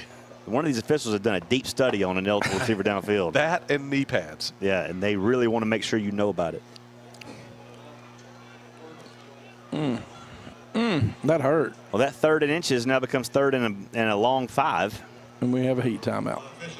And a heat timeout. Boy, you know how to just squash some momentum, don't you? Right. Goodness gracious. We'll take a heat timeout as well. 30-second break. Lions football continues after these words. Football, Monterey Jack and American cheese, rodeos, Chipotle aioli, big open road, stars at night, pickles, honky-tonks and bacon with a pinch of yee-haw. The new Bacon Wrangler Double is the Texiest Texas thing ever to Texas. What a burger. When you're ready for victory, but a sports injury has you sidelined, plan on Baptist Ortho Now being ready. The region's most comprehensive orthopedic urgent care with no appointment needed. With board-certified specialists diagnosing and treating injuries, and expert physical therapists administering everything from sports medicine to everyday recovery treatment, all in one half. Your score: Prattville 15, Stanhope Elmore 6 on the opening night for football at new Stanley Jensen Stadium. And so far so good for this Prattville Lions squad. I like what I see. Will, I want you to think about this question that we ask all of our guests tonight over there. Millbrook, Prattville memory. I want you to think about it. What's your favorite, or what's the one that you remember the most? And I know you've called a bunch of them. 18 of them. So. This will be number 18. Well, 20 if you count playoff games. Okay. 1 second here. 3rd and 5 from just inside the 10-yard line of Stanhope go the Lions. Williams with shotgun snap, rolls to his right, under a lot of pressure, throws it out of bounds. Nah. And Deshaun Hall still caught it way out of bounds. Out of bounds. Yep. He caught it, but it was up there over the fence. I think one of my favorite memories as a play that choked me up. I couldn't even tell you what happened. When we punted away to Stanhope, at Stanhope, the game is in the balance. And Seth Knotts on the coverage team comes and just rips it away from the punt returner and takes it in the end zone. We couldn't even tell what had happened. Never slows down. It was beautiful. I know when you see that clip, you see me walking down there to the side, and I'm just scratching my head like I don't know what happened, and I was right here. Paxton Genola misses a 25-yard field goal attempt. And the Mustangs once again dodge a Prattville bullet They carry it down all the way down inside the Stanhope 5 and come away empty-handed for the second time. For the second time. And I don't know, are we just, is it the snap? Are we not getting it on the tee, or is Paxton like going mental on us right now? I'm going to be honest. I thought that every time we've kicked one, it's been good. I did too. But I don't have vision from this angle. It's hard to tell. Hey, let's pause 10 seconds for station identification here on the Prattville Lions Football Network. WDXX, Selma, Prattville, home of Larry Puckett Chevrolet, where the customers do the talking. Dixie Country. Foshee on a first down give to Barnes from the 20-yard line. He's stopped at the 19-yard line. Daryl Washington and E.J. Brown. And now flags coming out. Flags raining down. All over the place. Usually the guy running away with his hands up is the guilty guy. Usually. That looks like number 51 for the Mustangs. Yeah, I think they might get Gabriel Lewis. We'll see. But usually when you see two flags come out, maybe they're going to offset. Oh, maybe they saw. Look, one ref has a new flag and one ref has an old dingy flag. You see that? I do see that. Somebody's using all-temperature cheer. Somebody else is going for. Somebody's using an old brown paper towel. Well, it was just on us. Yep. I'm going to go with dingy flag that called that. It has to be. I think I know what's going on down there on who the white hat is. Oh, you do? Yeah. Explain in the break. I can't. Well, first and 10 for the Mustangs now at their own 35-yard line. Foshee wants to throw, has it complete at the line of scrimmage, and maybe a couple yards more before he is stopped immediately. Daryl Washington, as well as DJ Walton, coming in on that stop. A good pass and catch for the Mustangs, but like you said, Will, the Lions defenders are right there on him as soon as he made the catch. Yeah, there is no yards after contact for the Mustangs except for one play tonight. Yes, that one seam up the middle. 4:30 and counting here in the second quarter. Lines up 15-6. Shoulda, coulda been a whole lot more, but 15-6 is where it is right now. As Foshee has a snap go behind his back, it's on the ground, and he falls on it back at the 25-yard line. Gotta like that. Yes, you have to like that, especially when it brings up third down and long now for the Mustangs back at their own 26-yard line. Line to make is the 44. That'll be 3rd and 18 for the Mustangs. 3rd and 18 is always a tough one. You know what I like on 3rd and 18? What do you like? Something can get me about 19 yards. You like that 19-yard pass play? Yeah. Speed option. Stick route. Post over the middle. Foshee wants to throw. Has it knocked away. Batted away in the backfield. That is number 19, Kavian Tyus, the 6'2", 210-pound senior linebacker. Made an incredible play to deflect that pass. Oh, yeah. I'm going to tell you what. That man has the reflexes of a mongoose. I'm telling you. I just texted Pratt to confirm my suspicion. And all of a sudden, this phone comes over my shoulder, and it said, yes. He's standing right behind me back there. Paw is in the building. Donovan Brown back at the 40-yard line to receive this punt. Lions are coming after it, and I believe they did get a piece of it. There it is. Yep. But I think we touched the punt. I think we touched the ball also. Not going to matter. Flags are down. Now, he pulled out 2 flags. How did he do that? He pulled out old dingy and brand new flag. It's the same guy. The same guy's got the dingy and the new flag? Because if you know who that is, you'll know why he has 2 flags. I don't know who that is. Well, all the coaches are signaling he tipped the ball. Oh. He said, he's gonna send us a picture of his dinner? Maybe. All right. That one's on Millbrook. Personal foul. Roughing. Is declined? Hold on. It was a tipped punt. We tipped the punt. How do you rough the passer when you got the ball? Well, you rough the punter when you got. Rough the punter, I mean. You got me all combobulated. They touched. I mean, they hit the ball. Okay. They hit the ball. So we're going to just replay the down? It's the old-fashioned backyard do-over. It's a do-over. Walk it off this way. 5-yard penalty and a do-over. Well, we got a little bit of a break. Have you noticed the score of the Auburn-Baylor game, friend? What is that, 14-3? 14-3. 14-3 in favor of the, all right, here we go. The War Eagles. You know, I sensed that whistle coming, so oh, I took a break. That's on us. We lined up cross sides. Oh my goodness. The old cross sides. We're gonna penalize ourselves into a first down eventually here. Yep. 3:31 to play before half, and the Lions are desperately trying to get this punt received. Just back everybody off about 5 or 10 yards and don't do anything. Just don't go after it. Let him kick it. He's going to roll out. So instead of punting from right at his end zone, he's going to be punting from his own 15-yard line. And we got it off clean that time. Oh, and it hit a Prattville guy right in the butt, but I think we came back up with it. Nope, maybe not. We're pointing. They're pointing.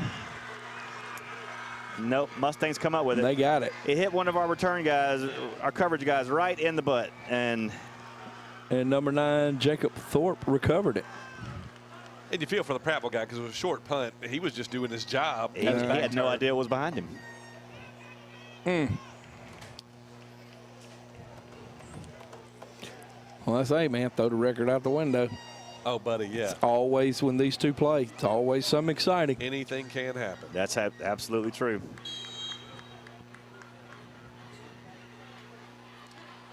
All right, 3:18 to play here. Lions now back on defense. Mustangs 1st and 10 from our 38-yard line. Here's Barnes with the carry, and he's going to drag tacklers out to the 36-yard line and flags her down. There's your face mask.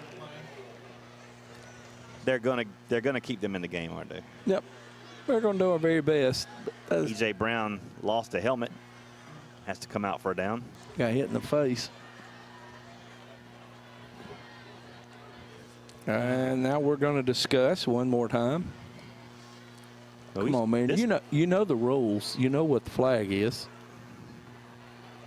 This game would already be at halftime if not for all the official delays. We might be close to the start of the third quarter. Donnie might be halfway to Whataburger. It could be.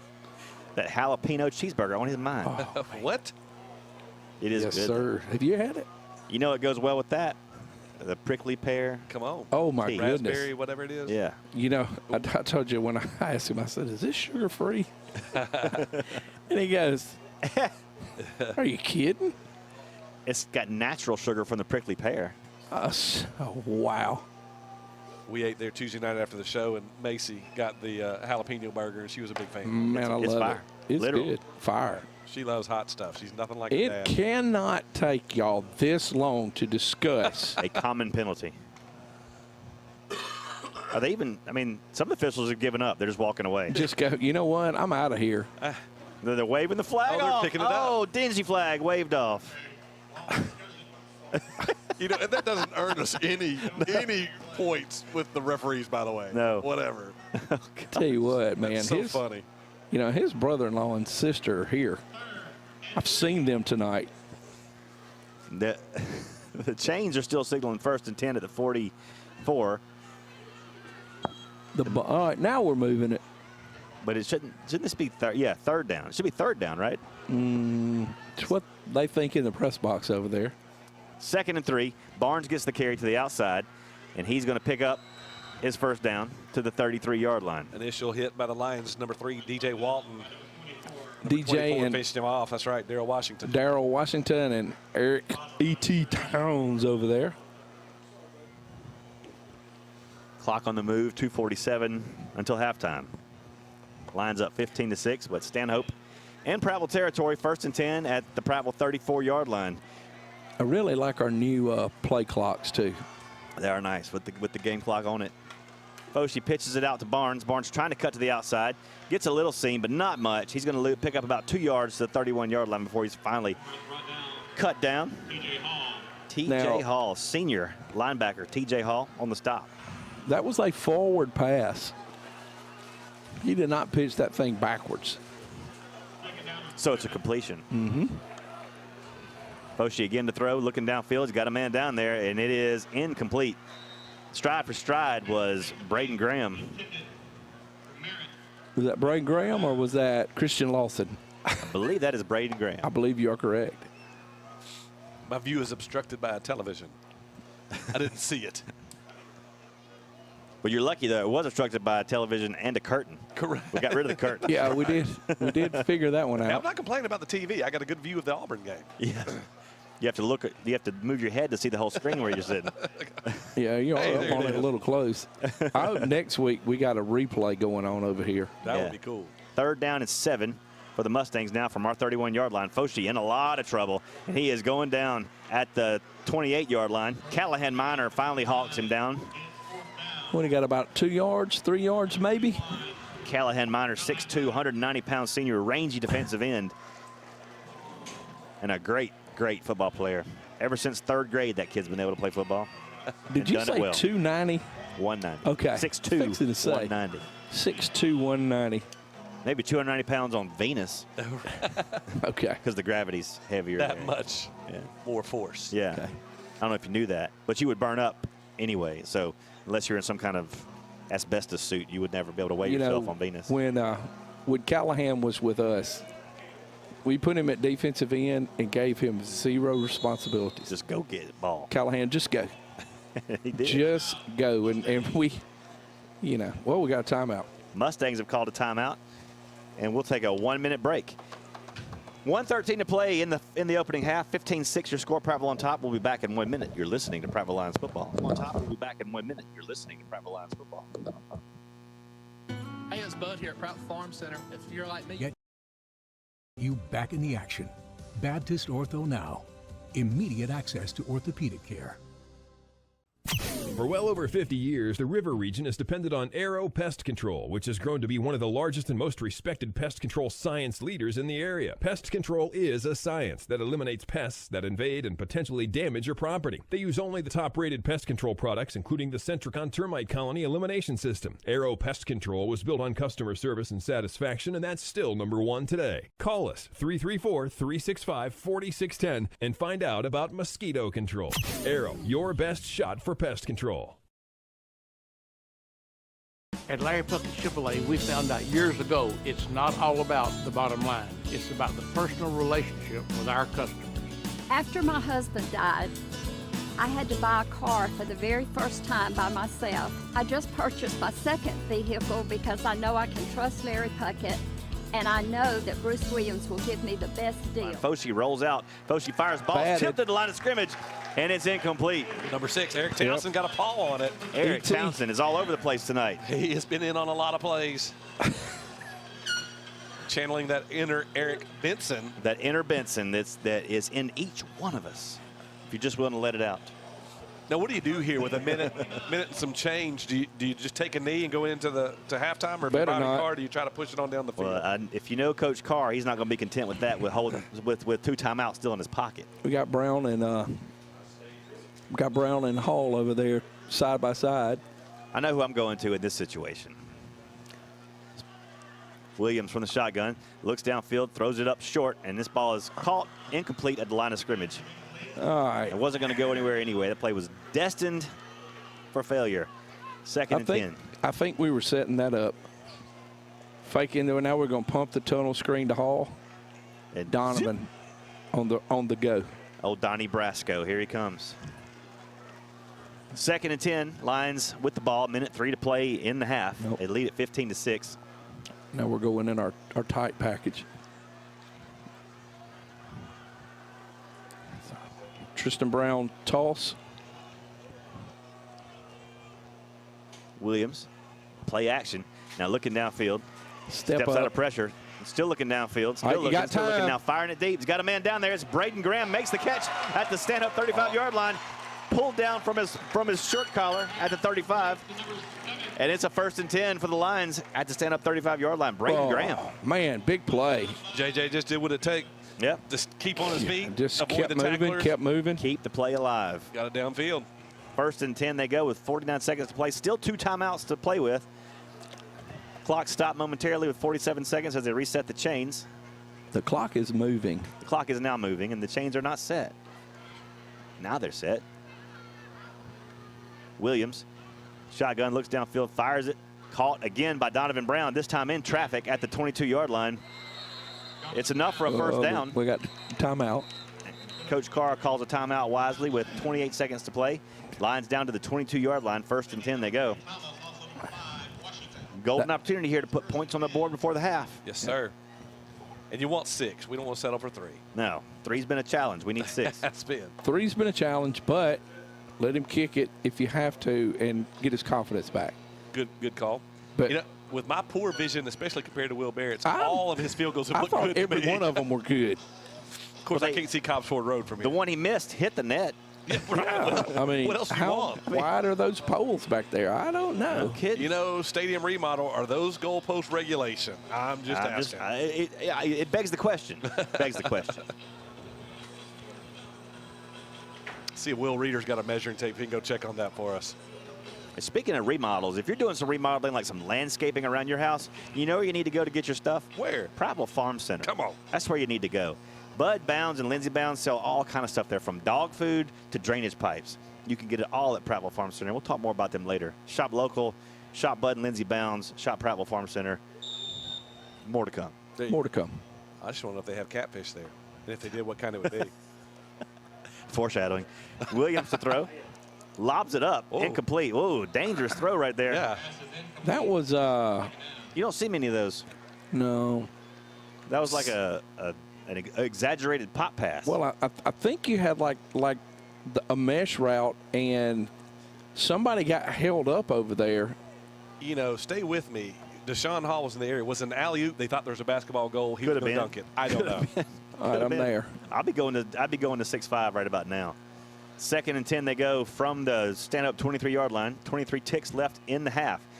And here's Williams looking downfield, throwing it across the middle. Sir. It is caught by Deshaun Hall. Deshaun Hall at the 5-yard line and down to the 2. 1st and goal, Prattville. We got a hurt player. It is J.J. Williams. J.J.'s down at the 32-yard line.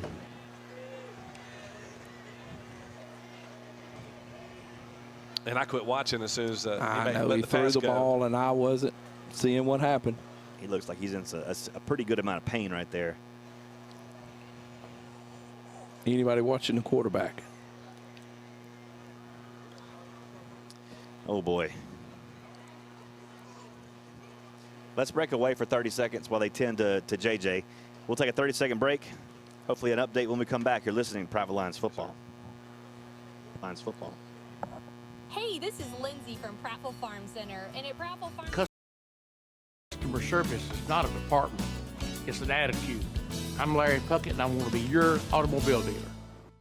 I'm talking to all the teachers now. As a teacher, you play a very important role in the lives of your students. Take them on one of the most important field trips they may ever experience. Coming to the American Village in Montevallo is a great adventure, impactful, engaging, inspiring, and fun. We invite you and your students to experience the stories of America's journey for independence, liberty, and self-government. Book your field trip today. Visit AmericanVillage.org and click on school programs to find out how. Hey, grab me one too. It's not a leg injury. Something in the abdominal region, Donnie, you think? Yeah. I don't know if ribs or where he got him. Maybe it's just one rib. You know, shout out to Jeremy Cleveland, keeping guys healthy for several years now on the Prattville sidelines. How about O.J. Cleve down there? All right, we're going with the heavy package. Tristan Blackman in at quarterback. First and goal. With Brown and Bam and Jalen in there in the heavy package. 1st and goal from the 1-yard line. Brown gets it, and Brown goes into the end zone behind that heavy package. Touchdown, Prattville, with 12 seconds to play before half. They extend their lead to 21-6 over the Stanhope Elmore Mustangs. You gotta like that. Man, I like that. I wish we'd have ran more of it last week. Yeah. Yeah, wish you had more heavy packages to run. Had more heavy, you're right. I mean, you could run it every play and pick up 3 yards, and you'd never lose. Don't laugh, but I remember the 8th grade in Auburn one year, opening drive, we heavy packaged all the way down the field. Janolo for the point after. Looks just like the one he missed, but this one's good. So explain that. It was so good, you could have seen that from Cobbs Ford Road. You could have. You could have from the Larry Puckett Express Oil Change Center. Yes. 12 seconds to play before half. Lions lead at 22-6. We'll keep it right here. Your Sport Clips MVP the scoring drive was a dart from J.J. Williams to big Deshaun Hall. It carried it down to the 1-yard line, and Tristan Blackman in the heavy package did the rest. Sport Clips in front of Target on Legends Parkway. And like I was saying about Bud and Lindsey Bounds and Prattville Farm Center. Yep. Shop local. Prattville Farm Center has been an institution in this town for decades, and Bud and Lindsey have taken it to the next level.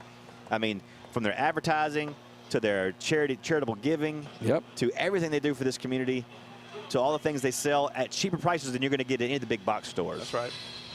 Prattville Farm Center, great partners of this program and great partners of the community. You know, you can go in there and they've got like all the local honey vendors. They've got jellies and jams and produce. And they got baby chickens right now. They got baby chickens.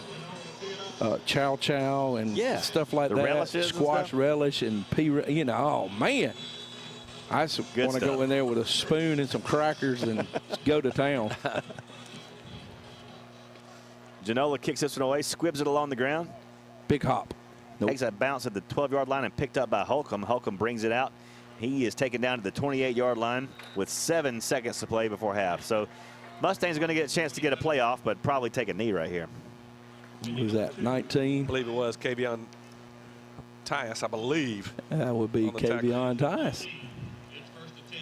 Yeah, I'm not going to make that wrong roster mistake twice. I'm just saying it happens. I'm like just saying that, like, I thought Mello played for us. You can't transfer Did he to Stanhope. transfer to Stanhope? You can't do that. And then I'm looking over here going, I don't even see a 34. Here I am starting rumors.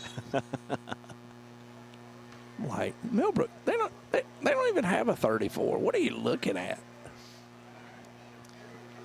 Foshi from the shotgun is just going to hand it off to Barnes. Last play of the half here. Barnes bounces it out, and he is smacked up by DJ Walton after about a 1-yard, 2-yard pickup, and we are officially at halftime. Your halftime score, Prattville 22, Stanhope 6. We'll take a 3-minute break. We'll be right back. You're listening to Prattville Lions football.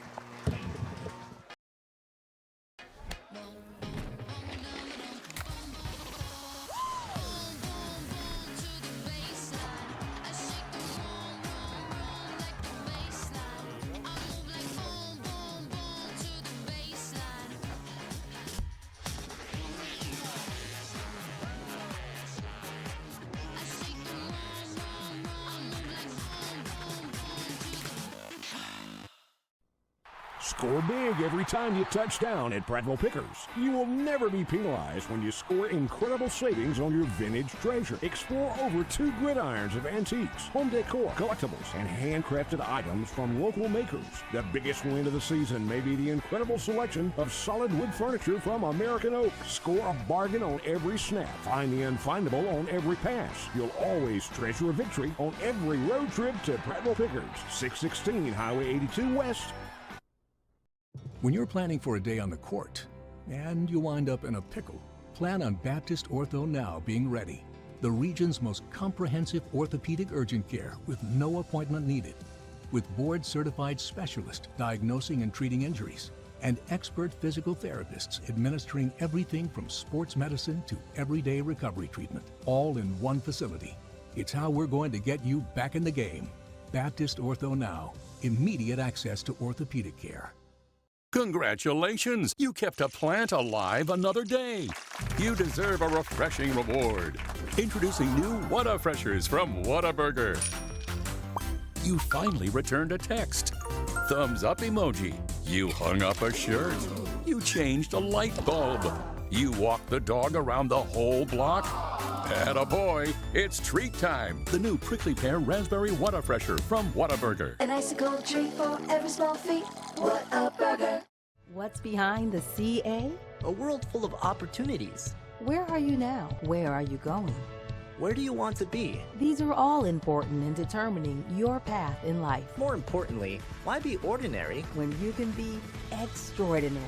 At Central Alabama Community College, you can be anything you wish to be. Don't put your future on hold and don't settle for less than excellence. We are Central Alabama Community College. Central to you. Central to your success.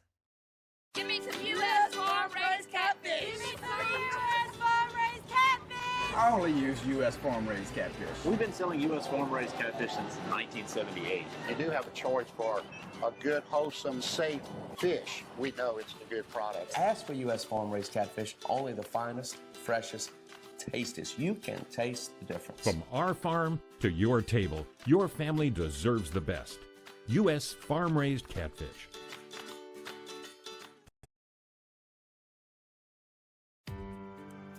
I'm the neighbor with the orange tractor. I mow, I grow, and care for this place I call home. I'm always on the move, getting work done, because I want to be the best version of me. Right now, get a Kubota L-Series tractor. The field and entertain the homestanding crowd, but we're going to be entertained by local legend, member of the '84 championship team, affectionately referred to as Paw Paw in the press box. Ladies and gentlemen, hello, welcome to Mr. Pratt Bedwell. Hello, fellas. Thank you very much. I don't know if you know this, but Pratt has written a song about the '84 team. He's going to sing it for us right now. And No, acapella go. No. That's far from the truth. It would have been great. Yeah. I don't know about that. It would have Well, been. you know, it's like when I used to do.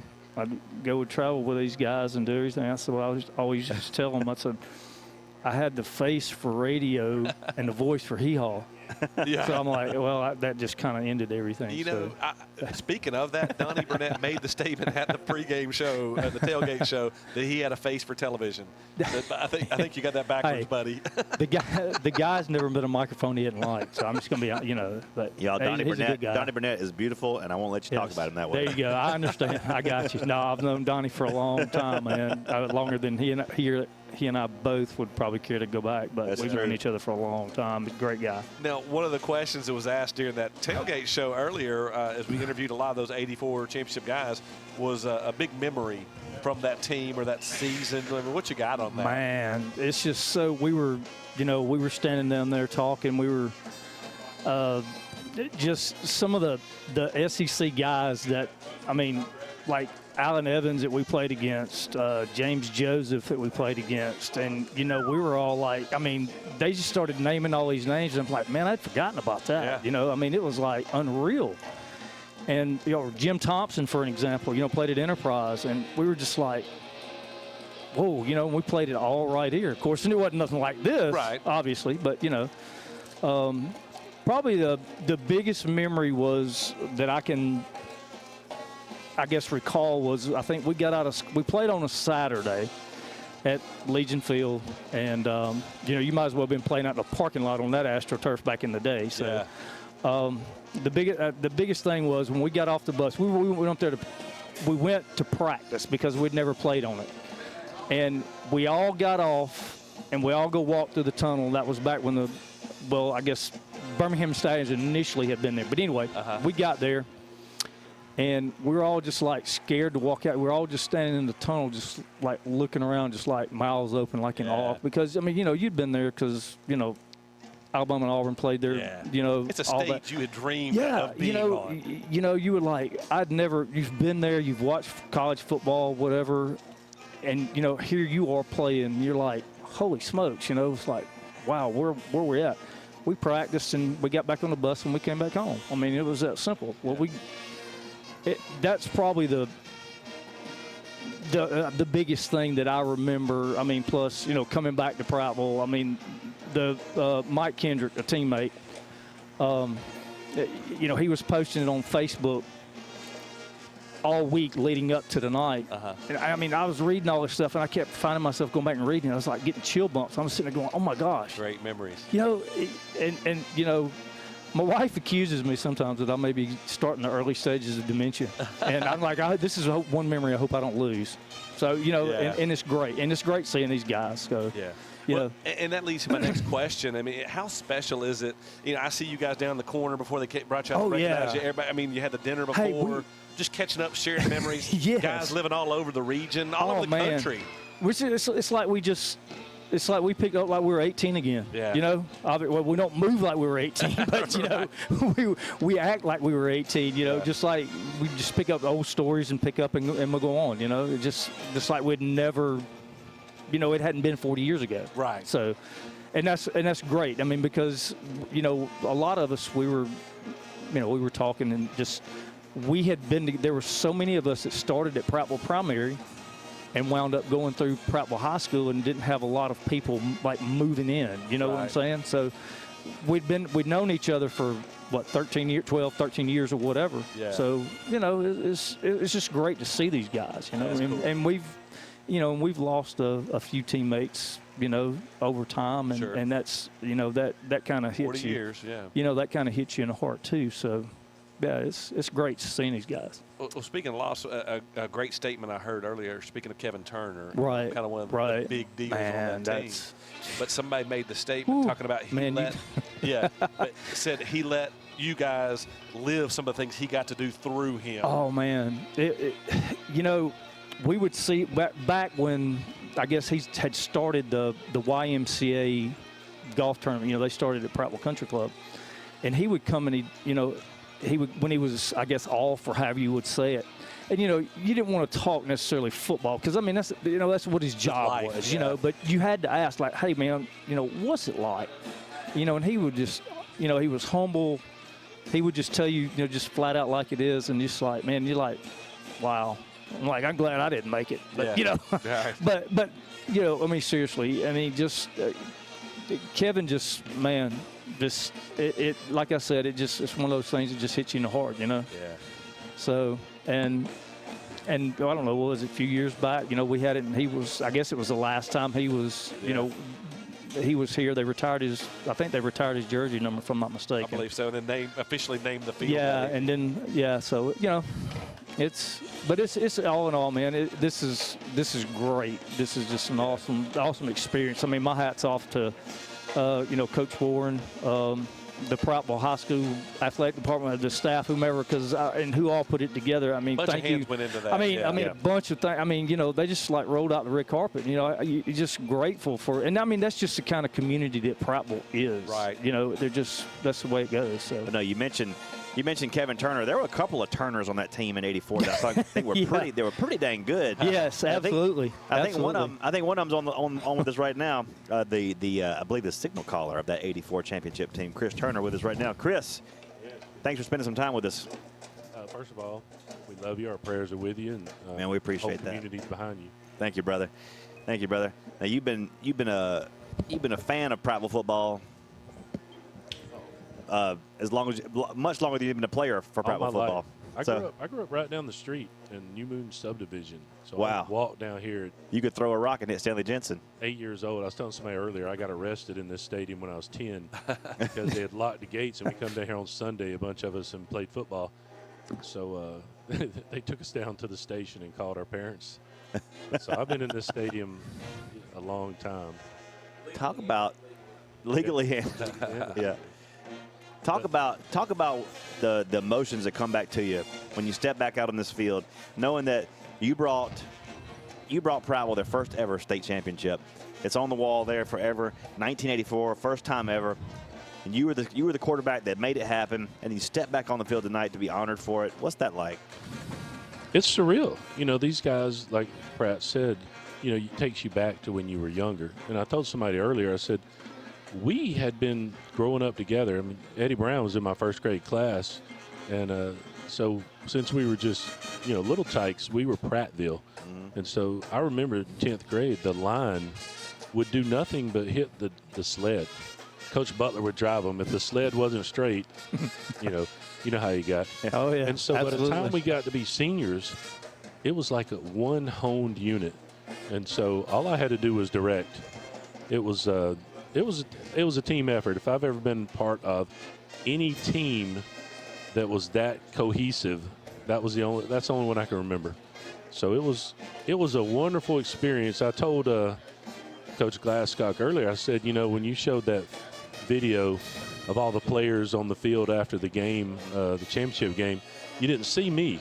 I went over and I sat on the bench and I just let out a big sigh. It was a long season. Yeah. And we had the whole city of Prattville. We felt like we couldn't let them down. I was telling somebody earlier, when you walk through the gate from the old locker room, people lined, and they were shaking your hand, going, man, don't let me down. I've been betting on you. I've been winning money on you. I know, right? I'm a 17-year-old kid wondering what the heck. Well, so you kind of felt the pressure, but we felt it all as a team. It wasn't on one or two people. We had some really talented players, and we had a team too deep that was ready to go at any time. So it was, I tell you, the whole season was like a dream. Yeah. Nathan Fink had reminded me, he was kicking and he played football for the first time that year. And we played Enterprise the first game. I was holding, and it was a bad snap. And so I jumped up and yelled, fire, tried to run it. They killed him and said, welcome to big boy football. He remembers that to this day. I didn't remember it because I was getting tackled. But Nathan Fink, whose Letterman jacket from the '84 season is enshrined in the Prattville Museum. How about that? Well, I can't even get mine now. So I was much smaller then, much thinner then. At what point in that '84 season did you guys know, like, we got something pretty special here? We can go all the way. After our first and only loss, you know, that was an extreme turning point. We came in here, and I don't know what Coach Glasgow was thinking. He thought they run a 6-1 defense. This was against Lee, and we're just going to run it up the middle. Well, that middle guy was a guy named Quentin Riggins. He's pretty good. Yeah. So we struggled. We should have run around the edges. JD come back next week, run around the edges, and killed him. And I remember getting run out of bounds as time run out, 20-16. And I got run out on their 3-yard line. And so that's when I told them, hey, guys, this is it. I mean, this ain't going to happen again. That one wasn't on us. The rest of them will be on us. And so from then on, we just kept hitting it. And it was never gave up. It was a lot harder to get in the playoffs in '84 than it is today. It wasn't the top 4 teams in the region. It was like the top 2, right? Well, it was the first year of 6A, and we only had 4 teams in our region. And we lost to Lee, or maybe there were only 3. And so Lanier, we had to beat them in double overtime to get in. We had to get in as the second team in our region. And so it worked out. I think after we beat JD that second time, we knew that it was going to be tough to beat us. Yeah. But I got to tell you, the BC Rain game, you know, I always just kept hitting it, thinking we're going to win. That game, about third quarter, I was wondering, the fog was about 10 feet above the field, couldn't throw. If you kicked it, you never knew where it was going to come down. And finally, our defense just stepped up and stifled them, and we scored one more than they did. And that's what that defense we had, the preseason scrimmage, I went home, and my dad looked at me, and he said, son, either you got the best team in the state or you got the worst team in the state. He said, I can't tell because y'all were killing each other out there. And he was right. That defense, they hurt people. And I was glad not to go against them. It gets to a point you get tired of beating up on each other. It gets to a point you get tired of beating up on each other and ready to hit somebody else. They didn't cut us any slack in practice either. They were a bit evil. They tried to hurt you, and I was glad that they were on our side. Yeah. So we had everything came together perfectly. It was a whole culmination of, like Pratt said, 13 years being together. Oh, and it turned into something beautiful. Still beautiful and celebrated today, almost 40 years later. You know, Prattville back then had 20,000 people. The census said they had 20,000 people. When we went to Legion Field in Birmingham, you know how many people were on our sideline? About 20,000. 20,000. How about that? There were like, I think somebody said there were like 4 people left in the city. It was amazing. And they were police officers probably. They had to work the traffic light. I can attest there was one in booth. Yeah, it was. Listening to the game. There was trivia question for you. The game was being broadcast on WLWI. Who was calling play-by-play for that game? Let's see if y'all get it. Oh, I was on the field. I was going to say, you probably don't know. I have no idea. You're exempt, Chris. I know who it was because you told me already. I've already told you. I'm not going to say it. I don't know. I couldn't tell you. One Jim Fife. Was he really? Yes. I would kill for that audio. Oh, they don't have a recording? I don't know. That would be great. That's wild. We were talking about that the other day, that we may need to investigate that because that audio would be gold. Oh, It has to exist somewhere. Yeah. Somebody's got to have that. That would be awesome to hear. That would be That would be awesome. Really would. I did not know that. Because the statement he made right before kickoff was last one out of town, turn out the lights and close the door. That was it. I remember that, yeah. I think I remember the manager of Bank of Prattville said he had to stay behind because he couldn't close the bank, and it was like a ghost town. Yeah, that was. So it was. I tell you, and like you've seen throughout the years, Prattville's a very tight-knit community when it comes to football. We were so much so that year.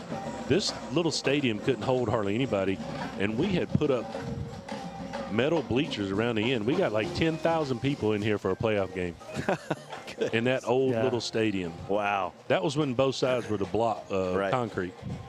And there were rumors that they would come down here at like 11, 12 noon or whatever and put like the cushion seats out just so they would have a place. I mean, like our parents, you know, your parents would come down here and like, well, I had to leave work to go down. I'm like, well, what'd you do that for? Well, I had to got to find a place to seat. I'm like, oh, okay. Well, thanks. You know, but you know, man. It was. I look back on it fondly. I'm not going to say it's the greatest time of my life, you know, my wife and my kids and all, and family and such, but from a youthful standpoint, it was a wonderful, wonderful high school accomplishment. Yeah, I agree.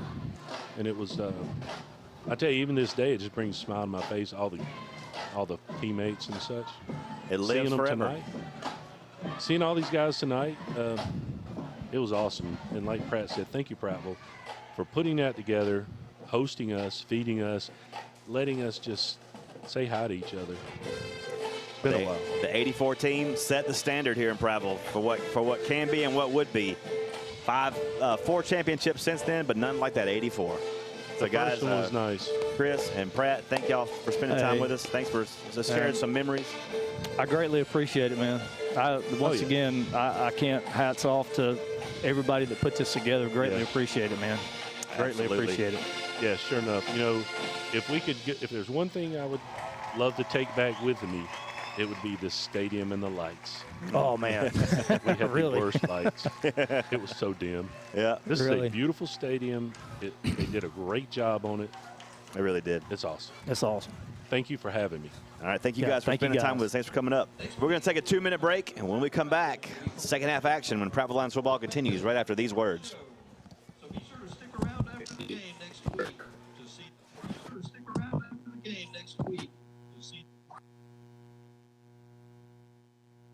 You are beautiful just as you are. Brian. Long-term financing.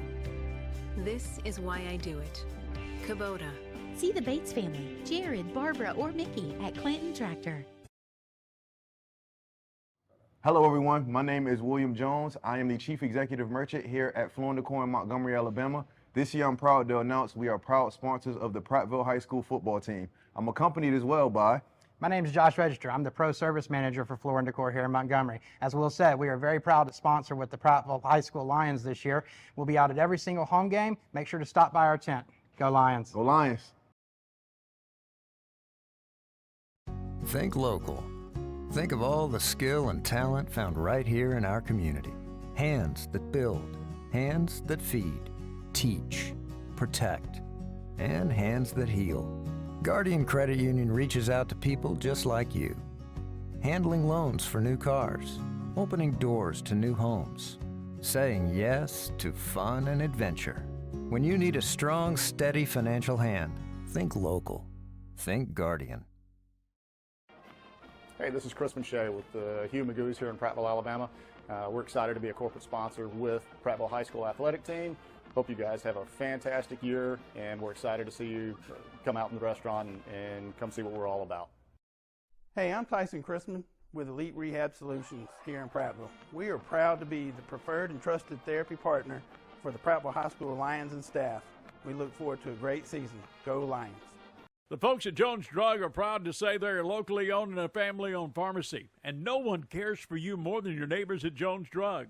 Buying local from Jones Drug means your money stays in your community, making local organizations even stronger. Hey folks, this is James Jones, owner and pharmacist of Jones Drugs in Prattville, Millbrook, Greenville, Montgomery. Since 1996, the Jones family has been proud to serve the area and has always taken pride in service to our customers. Come let us show you how we can be your health partner and not just a pill store. Hey everybody, I'm Will. This is my wife Madeline. We're the owners of the new Scooters Coffee on South Memorial Drive. We want to say we're very proud to be a corporate sponsor of Prattville High School. Come out and see us. We'll be glad to serve you amazing drinks, amazingly fast. Go Lions.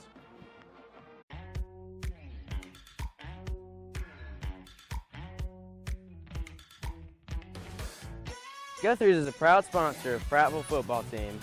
Come on down to get some gold fried chicken tenders. Go Lions.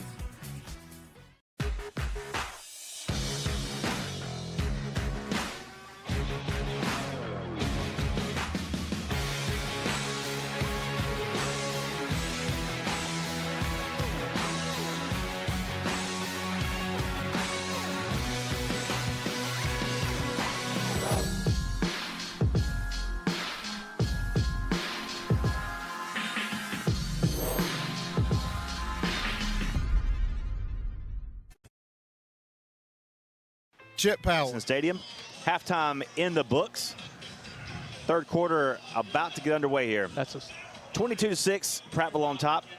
It will kick off to begin the second half. And guys, it looks like we're going to see Will McKay at quarterback for the second half. Yep.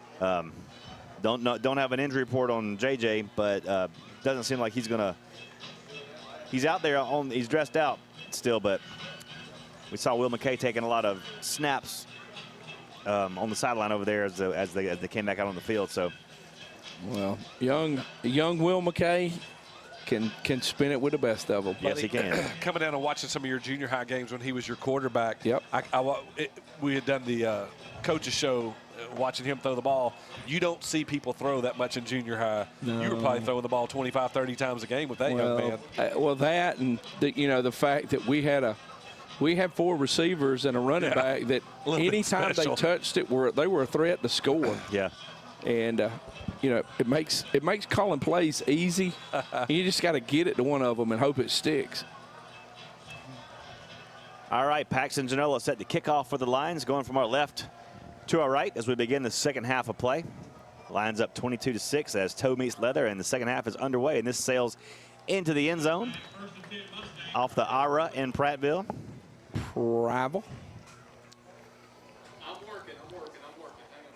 Prattville this week happens Tuesdays at 6 o'clock at Whataburger with host Chris Britton.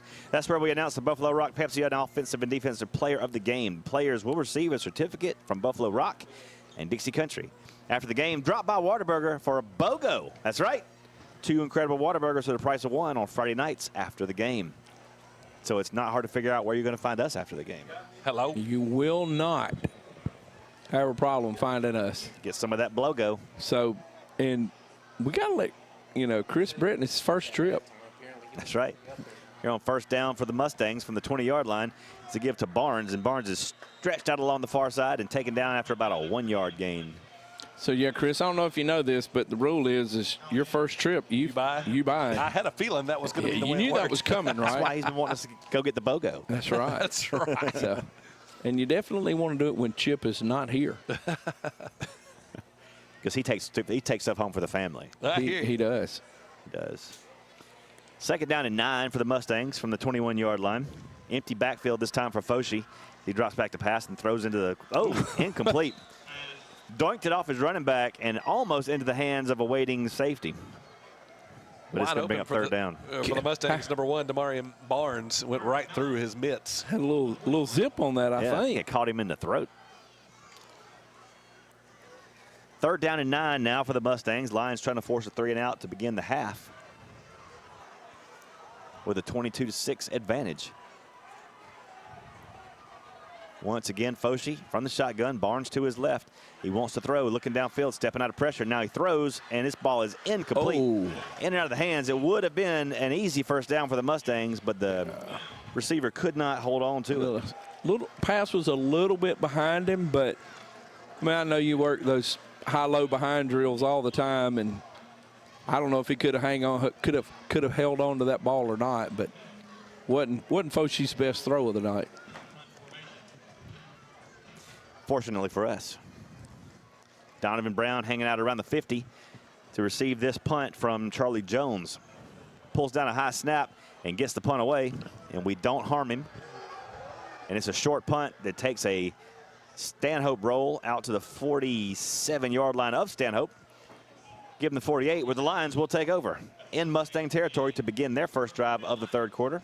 All right. That ball came to rest inside the fountain at the 50-yard line. You got to love it. Just cradled in there. All right, boys and girls. The young sophomore. There he is, Will McKay. Will McKay. On to begin the second half. His daddy's sitting right below us here. Right below us. Grandparents, Uncle Corey, everybody.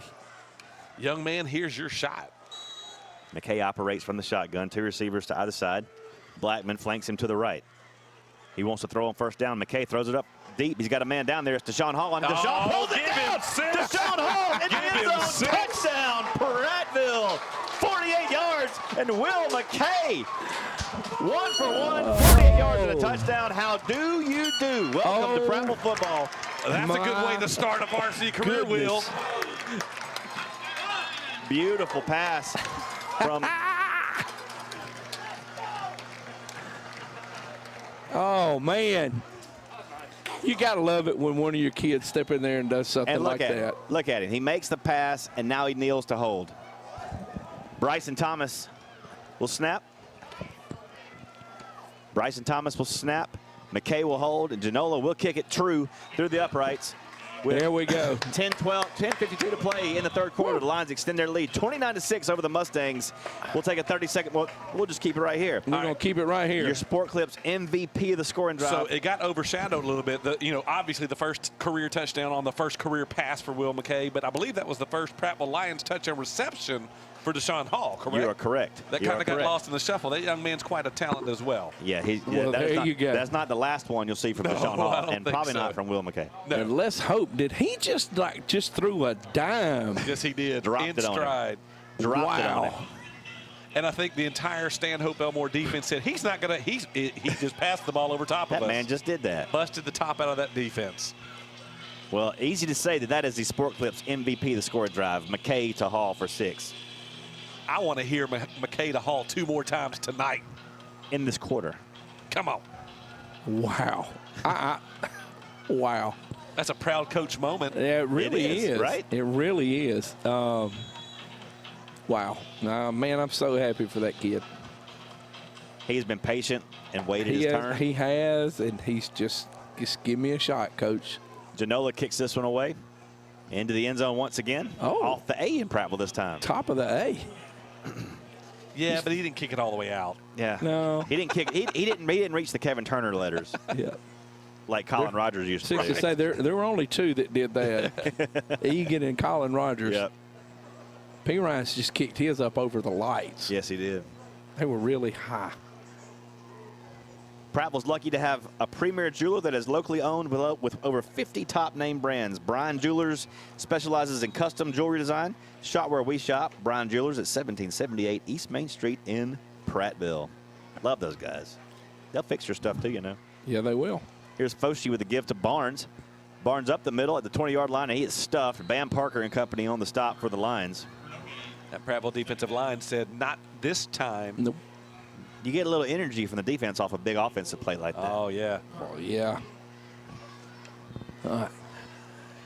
Let's just keep it rolling. 2nd and 9, clock on the move, 10:20 to play in the third quarter. Lions up 29-6 over the visiting Mustangs of Millbrook. The man just stepped up and just. We're going to revisit that a few times. Yeah, I'm not going to let it go. Nope, it shouldn't. Here's Foshi again, empty backfield, 5 receiver set, throws it, and it's complete to Holcomb again. We saw this go for 6 before, and it goes for about 14 yards this time. A first down for the Mustangs. Yep. Just like Chris called it earlier, just find a soft spot and sit down. Got to know where he's at, and he did, and he held on to it that time. 1st and 10 Mustangs from their own 33-yard line. Foshee.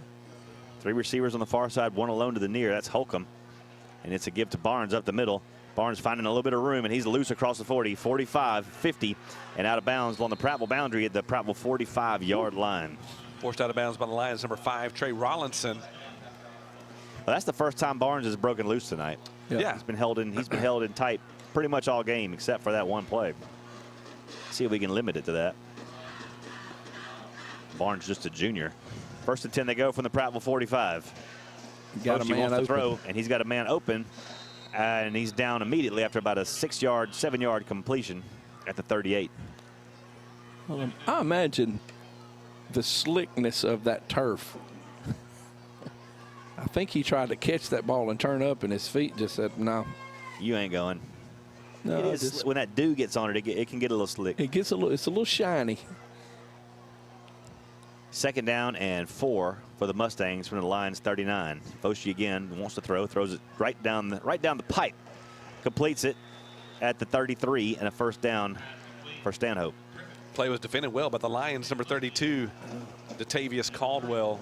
But, man, the young man for Stanhope Elmore made a great catch. That's Joseph Griffin. This is sophomore tight end. Yeah.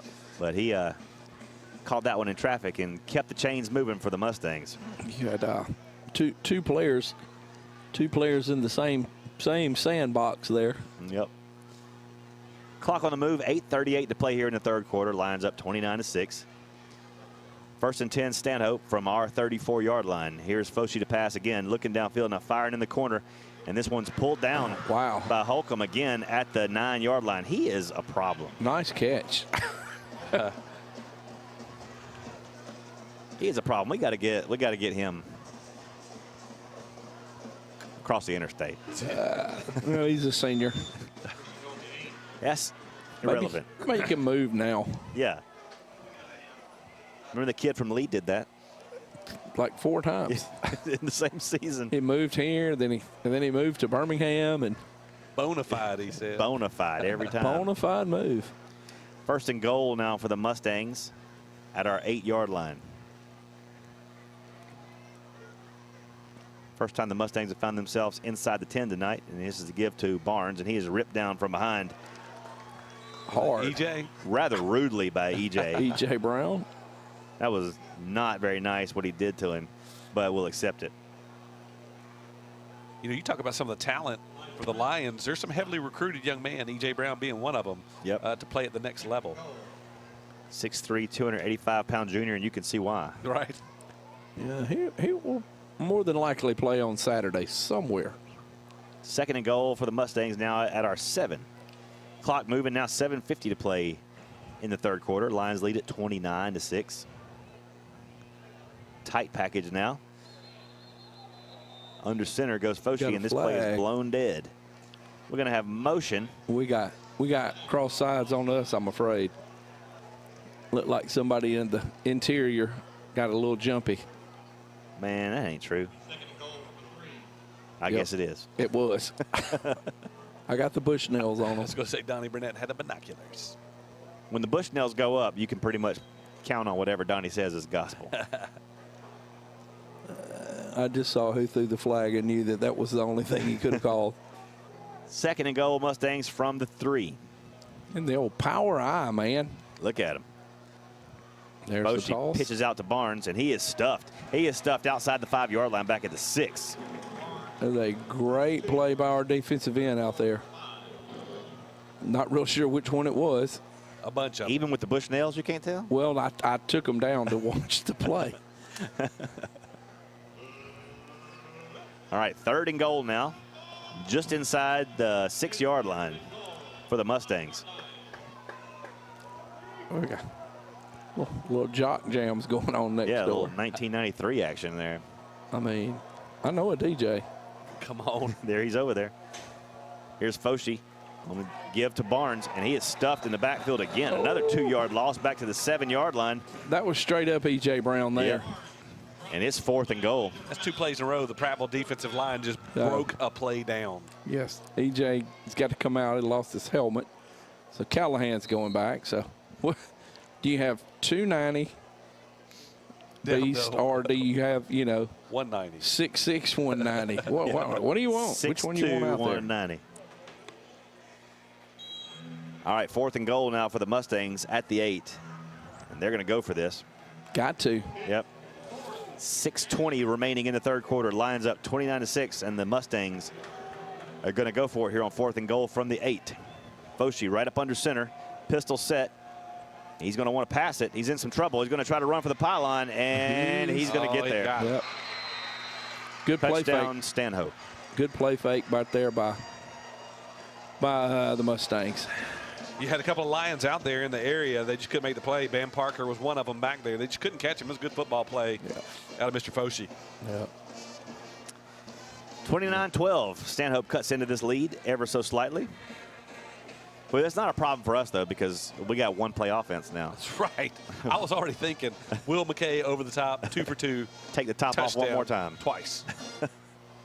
He could be the most efficient quarterback in history. The point after is up, and it's good. With 6:03 to play in the third quarter, the score, Lions 29, Mustangs 13. We'll take a 30-second break, and we'll be right back. 13, we'll take a 30-second break, and we'll be right back.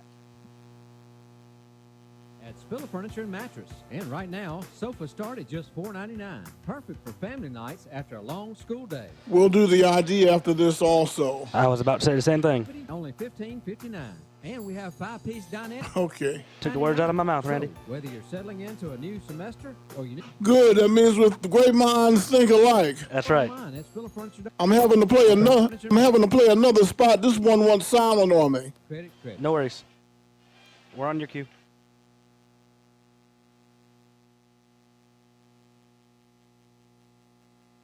You are beautiful just as you are. Bryan Jewelry is here to make sure that you never forget that. Bryan Jewelry of Prattville offers nearly 70 years of experience and memories in the listening area. Let Bryan Jewelry help you start your love story. With the perfect jewelry, you can take on the world. From designing a new piece from scratch to in-store repair, our in-house jewelers and staff can help you. Come meet the very experienced team at Bryan Jewelry today, 1778 East Main Street in Prattville.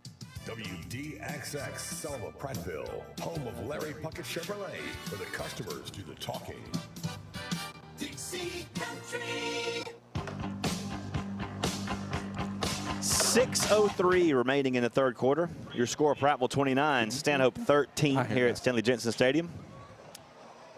Beautiful night for football. Rainy before the start of tonight, but it has turned into a perfect night for football. Cool temperatures, a little breeze. And Charlie Jones set to kick off for the Mustangs, going from our right to our left. And this is a squib kick. It's going to be picked up at the 25-yard line by Graham. Graham crossed the 30, trying to pick up a block, and picks up one across the 40 to the 45. And out of bounds at the 47-yard line. Great return by Braden Graham. Man, on that return, he just made a little jab step towards the middle of the field. The defense reacted. He busted it back outside, picked up another 10.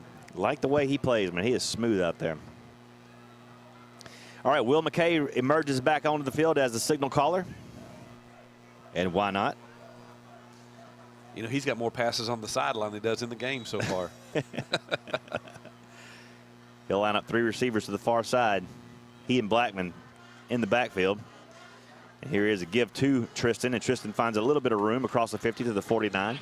Little 4-yard pickup. Do you think the defensive coordinator for Stanhope Elmore said, don't let anybody get behind you on this kid? Because he can sling it. You know, I've been out at a couple of practices when they're doing like 7-on-7 drills and stuff. Will's fearless throwing that ball over the top.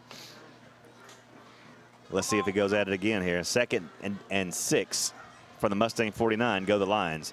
McKay from the shotgun. Rolls to that far side. Looks. Now he fires.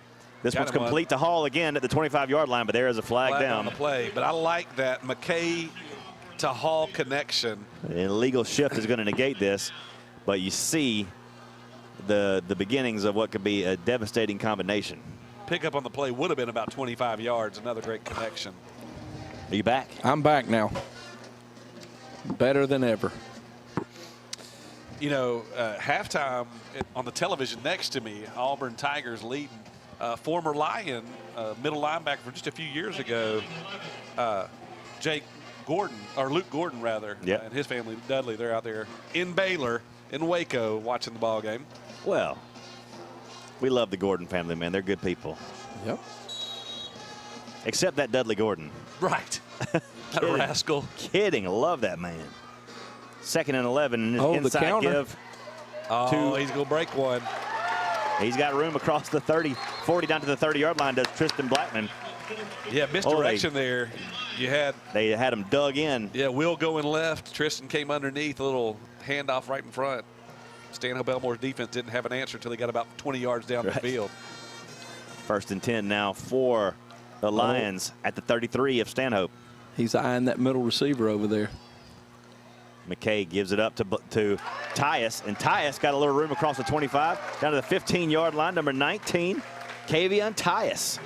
Nice to see that. Sometimes linebacker, sometimes running back. For the Mustangs, Jaden Carter Stone made the touchdown-saving tackle because there wasn't about nothing but him and 10 yards to pay dirt. Why is he stopping the game? Why do we keep stopping the momentum? Well, Donnie, you answered your own question because we had momentum.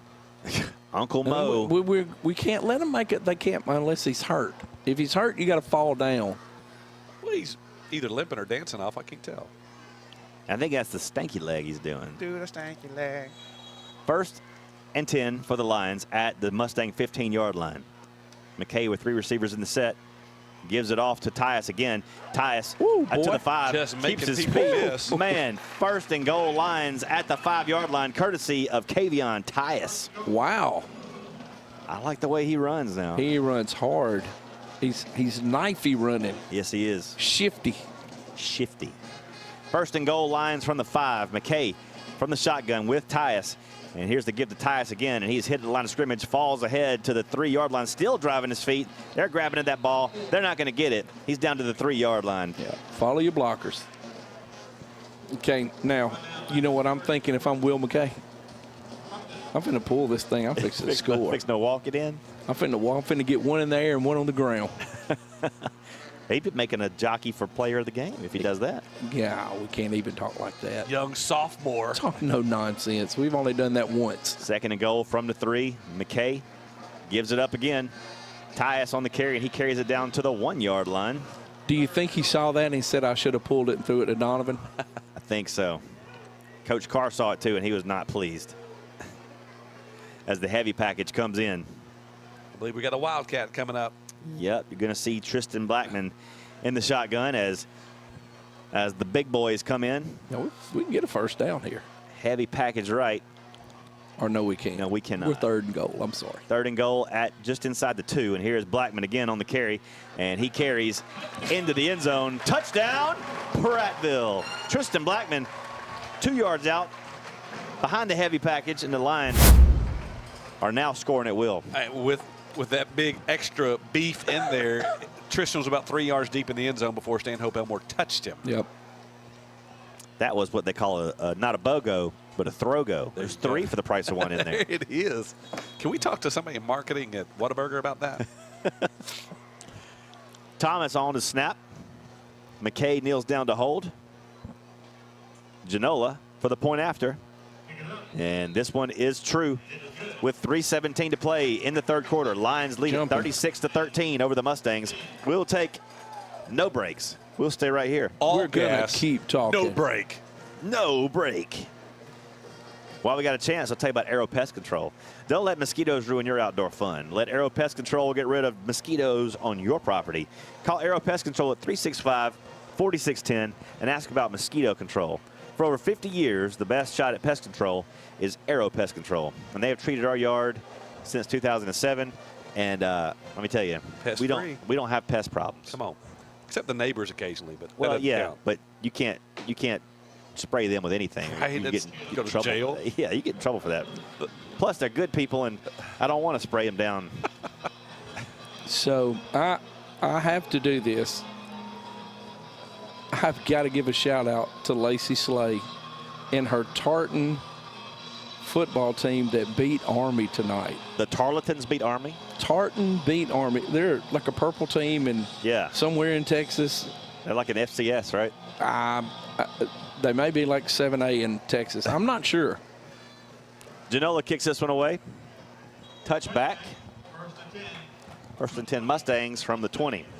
But the Tartans have beaten the Army. Army's going to need some strong sedatives to get over that one. And you know where I go for my sedatives. Where's that? Jones Drugs. What a great place to go. James Jones and his wife Dutch are not only great pharmacists that know you by name, they're also big-time supporters of local Prattville events, including Prattville football. Jones Drugs on East Main Street in Prattville. They also have the best breath fresheners you can ever get. Have you tried this? I need oh, to. my goodness. You don't have any, do you? They're called Breath Rocks. And I'll check it out. It's like Pop I'll work Rocks. close to that. Pop Rocks meet breath mints, and it is fantastic. Zinc Blast. Here on 1st and 10 from the 20, it's a give to Barnes once again for the Mustangs, and it goes nowhere once again. Will, you were talking about sedatives. You ever had catfish with sedatives? I'm just trying to lob them to you, man. I can't help it. Look. Give it time, young man. You are way ahead of where you should be. I can tell you something about that. Clock on the move, 2:50 to play here in the third quarter. 36-13, Lions all over the Stanhope Elmore Mustangs. 2nd and 10 for the Mustangs from their own 20 in. Quick pitch out to Holcomb goes nowhere. This time we got it snuffed out. Played it well. Darrell Washington and company on the stop. Yeah, little wide receiver screen to the right. They had a blocker built in, but Prattville's defense had a man in front of him, man behind him. There's nowhere to go. We've got man down. That's a Prattville line down over there. That's Trey Rawlinson, I believe. Number 6. Nope, that's E.T. Is that Eric? Yeah. Eric Townsend down. Thompson Tractor is proud to be part of the Prattville Lions football broadcast. They specialize in Caterpillar heavy equipment with locations in Montgomery, Alabaster, Birmingham, and Thomasville. And I tell you, you can't throw a rock in this state without hitting the Thompson Tractor, and nor should you, because that's illegal. That's called vandalism. Why don't I throw rocks at Thompson Tractor? Not like it would do any good anyway. Those Caterpillars are built to withstand a nuclear blast. Let alone your puny rock. Exactly. Because it's not a cramp because nobody's pushing his foot forward. So I don't know. Let's just hope it's okay.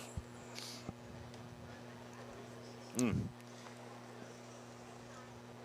hate to see it when everybody's down on a knee. It's like they know something.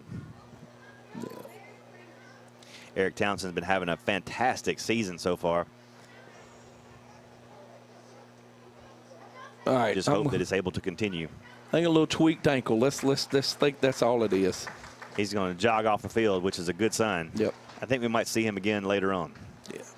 I see a lot of kids out there stretching. Yeah. You know, this is – you see it some in week 1. Usually 2 and 3 is when you get cramp city. Yep. Speaking of stretch, it makes me think of the strength program. Anybody spending time with Coach T.J. Finley yet? Oh, I thought you were making note talking that about I've been in the strength, that I've been in the weight room. I'll tell you, after this play, I'll give you a little insight. He's fairly intense. Yes. Third and 8 for the Mustangs from their 22-yard line. Foshi drops back to pass, under some pressure, bam, all over him, throws it up for grabs, and it's incomplete. Oh. Off the fingertips. Ooh. Off the fingertips of young Holcomb. Incomplete it goes. He was by himself. Oh, my goodness. Yeah. More on Finley. Yeah. So I get the privilege. I get to MC the pep rallies at the high school on Friday mornings. It's a lot of fun. So last week was the first one to go up to Coach Carr as the players are coming in. I'm like, here's your mic, Coach. You can say whatever you want to say, rah, hand it over to the captains. He said, no, I got a guy, the strength coach. His name's Coach Finley. I'm going to let him hype him up. And he gave him about 10 minutes of just electricity. Nice. Genola punts this one away.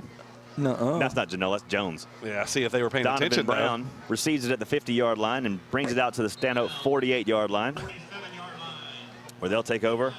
1st and 10. Lions in Millbrook territory with 2:04 to play in the third and a 36-13 lead. And what do you dial up here? Offensively, do you want to get McKay some more chances to get the ball in the air? Do you want to keep the ball on the ground? What do you do here? I'm trying to figure out what the flag is. Oh, I didn't even see it. You rookie. Right.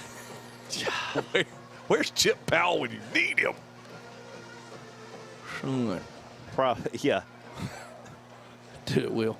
Come on. I can't. Come on, do it, Will. No. Do it. Come I on. cannot. Do I it, will Will. not. I Do will it, Will. not. What would Chip say about that flag right now? Stop playing with me. It's got to be against us because we're going to walk backwards. And as we await the call from, we're not going to get a call. We're just going to throw a flag, take 5-yard penalty. All right. Get 5 yards. 1st and 10. McKay wants to throw. Throws it out into the flats to Tyus. That ball is nearly a backwards lateral there. Yeah. I think it might have been, but incomplete. Kind of. If he puts it in front of Tyus might still be running right now. Be close. I mean, look, hey, kid's a sophomore. No excuses. No excuses. I accept nothing but touchdown passes from Will. You showed us what you could do. Yeah. 2nd and 10 now from the Lions 44. Goes McKay and company. Now we're going somewhere else. McKay wants to pass, looking downfield, throwing it up. Deshaun's all by himself over there. Waits for it, pulls it down. Oh, Deshaun Hall down at the 22-yard line. How do you let Deshaun Hall get that I was going to say, blown coverage or something. He was his own area code over there. McKay approaching 100 yards passing now. On 2 completions. That's a good night for a sophomore. He's 2 for 3, and he's pretty close to 100 right now. 1st and 10 Lions. They go from the Stanhope 23-yard line. Here's McKay. Pull it. He gives it off to Tyus. Tyus fights ahead for a couple to the 21, and that's all. You know, I'm wondering if you know, because I'm guessing like right now it's Bentley Perry 2BQ or QB2. I think 2BQ. 2BQ is fine. Blah, blah, blah. So maybe we'll hand the ball off. We really don't want you running because he wants to pull that, and I'm telling you that defensive end is coming harder and harder. Here is McKay again to throw. Looking in the end zone for Deshaun Hall. And Deshaun, yes, sir. Does he pull it down? Yes, he does. Oh, no. Well, then throw the flag for pass interference. Oh, see, incomplete. Goodness gracious. He had a Stanhope defender standing on his helmet. And it is now 3rd down.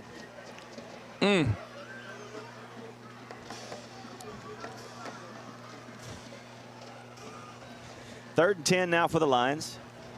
After that 50-50 ball to Deshaun, it goes incomplete. From the Millbrook 23 they go. Here's McKay again to throw. Throws it out into the flats, incomplete to Tyus. And it's 4th down. This is probably a situation where the Lions will elect to go for it, as we haven't shown the ability to put it through the uprights at this distance. I saw Tristan. I thought, well, we're not going to heavy package right here. 3rd and 4th and 9. 4th and 9. The Lions will elect to go for it here from the Stanhope 22-yard line. Or is it 3rd? Everybody's saying 3rd. Oh, okay, maybe it is 3rd. I thought it was 4th. I did too. I thought I saw the white hat signal 4th too, but. McKay to throw. Steps out of pressure. Now throws it up to the end zone. And this ball is caught by Donovan Brown. Touchdown, Prattville. I think Donovan just intercepted it. I think it was intended for Hall. That was going to Hall, and Donovan stepped in front of it. And made a one-handed beautiful grab. It needed to look like, uh-oh. My bad, Coach. I wasn't supposed to catch that. But it counts the same. 42-13 now your score. How about the scrambling of young Will McKay there? Keeping his head up, looking downfield the whole time. Always looking downfield. Wise beyond his years. Thomas to McKay to Genola, and it's good with 48 seconds to play in the 3rd. Your score, Lions 43, Stanhope 13. We'll take a 30-second break, and we will return after these words. We'll take a 30-second break, and we will return after these words. Service manager of Larry Puckett Chevrolet, Express Oil Change, and Tire Engineers. Lewis, talk to us about your Express Oil Change. Well, our Express Oil Change, we have a full-line mechanical shop. We do 10-minute oil changes, and we are a full-fledged tire shop. We're a direct dealer with Michelin, BF Goodrich, Uniroyal, and Yokohama. When you need service, your oil change, and tires, come here at Larry Puckett Chevrolet Express Oil Change and Tires Engineer. Hey everybody, I'm Blaine Cockrell, Managing Partner for Texas Roadhouse. I want to take this opportunity to thank y'all for allowing us to sponsor Prattville Athletics. While you're here today at the game, let's go down there, grab you a bag of Texas Roadhouse peanuts, and don't forget, go Lions. Hey, I'm Tyson Christman with Elite Rehab Solutions here in Prattville. We are proud to be the preferred and trusted therapy partner for the Prattville High School. Donovan Brown just took it away from him again. That's 2 takeaways for Donnie Brown tonight. Janola kicks this one away, and this one is going to sail into the end zone on a bounce this time. A little fatigue for Paxton. Tired. Fatigue setting in for sure. Hey, go ahead. I just wanted to mention there's a lot of great farmers here in this country. Here it is. We're very proud. We're very proud for them all to be part of this great program. There's one that stands out above the rest, though. I'll tell you about it in just a minute. Oh.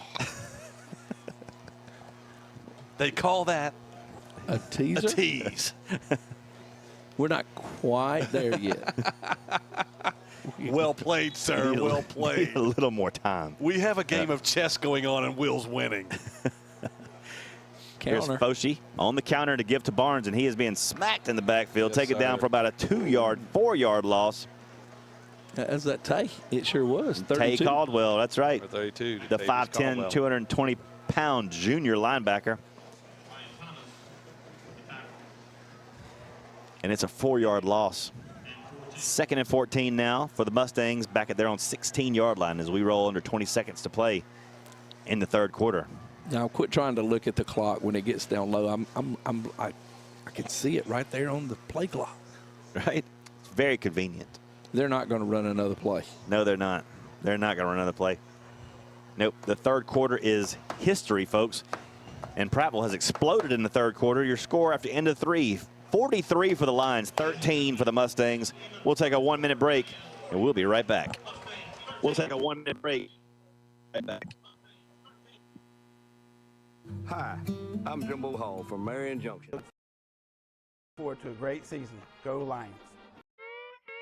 Is Whataburger's new Bacon Wrangler Double the most Texas burger ever? Well, it's got beef that's never from the freezer, always hot off the grill. Crispy onion strings, blue bonnets, football, Monterey Jack and American cheese, rodeos, Chipotle aioli, big open road, stars at night, pickles, honky-tonks and bacon with a pinch of yee-haw. The new Bacon Wrangler Double is the Texiest Texas thing ever to Texas. What a burger.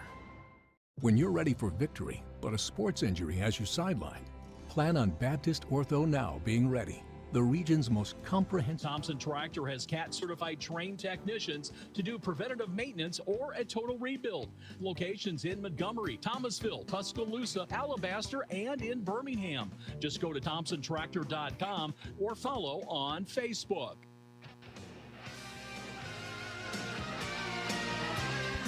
Welcome back to Stanley Jensen Stadium. Fourth quarter action about to get underway here with the Lions on top of the Mustangs in this interstate rivalry, 43-13. It will be second down and about 14 for the Mustangs from their own 16-yard line as we begin the fourth quarter. Foshi wants to throw, looking downfield, stepping out of pressure. They're going to have to run with it now, and he is belted at the line of scrimmage. Number 2, TJ Hall on the stop. Back at the original line of scrimmage, it'll be 3rd down and 10. Yeah, Prattville gave him no chance to look downfield and pass. Man, their defensive line made great penetration on that play, forced him out of the pocket and got a few yards, but nothing doing past that. Looks like we got a cramp right now by one of our defenders. And while they're tending to that cramp, yes, I just want to tell you that U.S. farm-raised catfish is the preeminent catfish, the preeminent fillet that you can get in this country, in the world, bar none. You know why? Because free fish just tastes better. They're happy fish. Happy fish that swim in red, white, and blue waters right here on the red clay.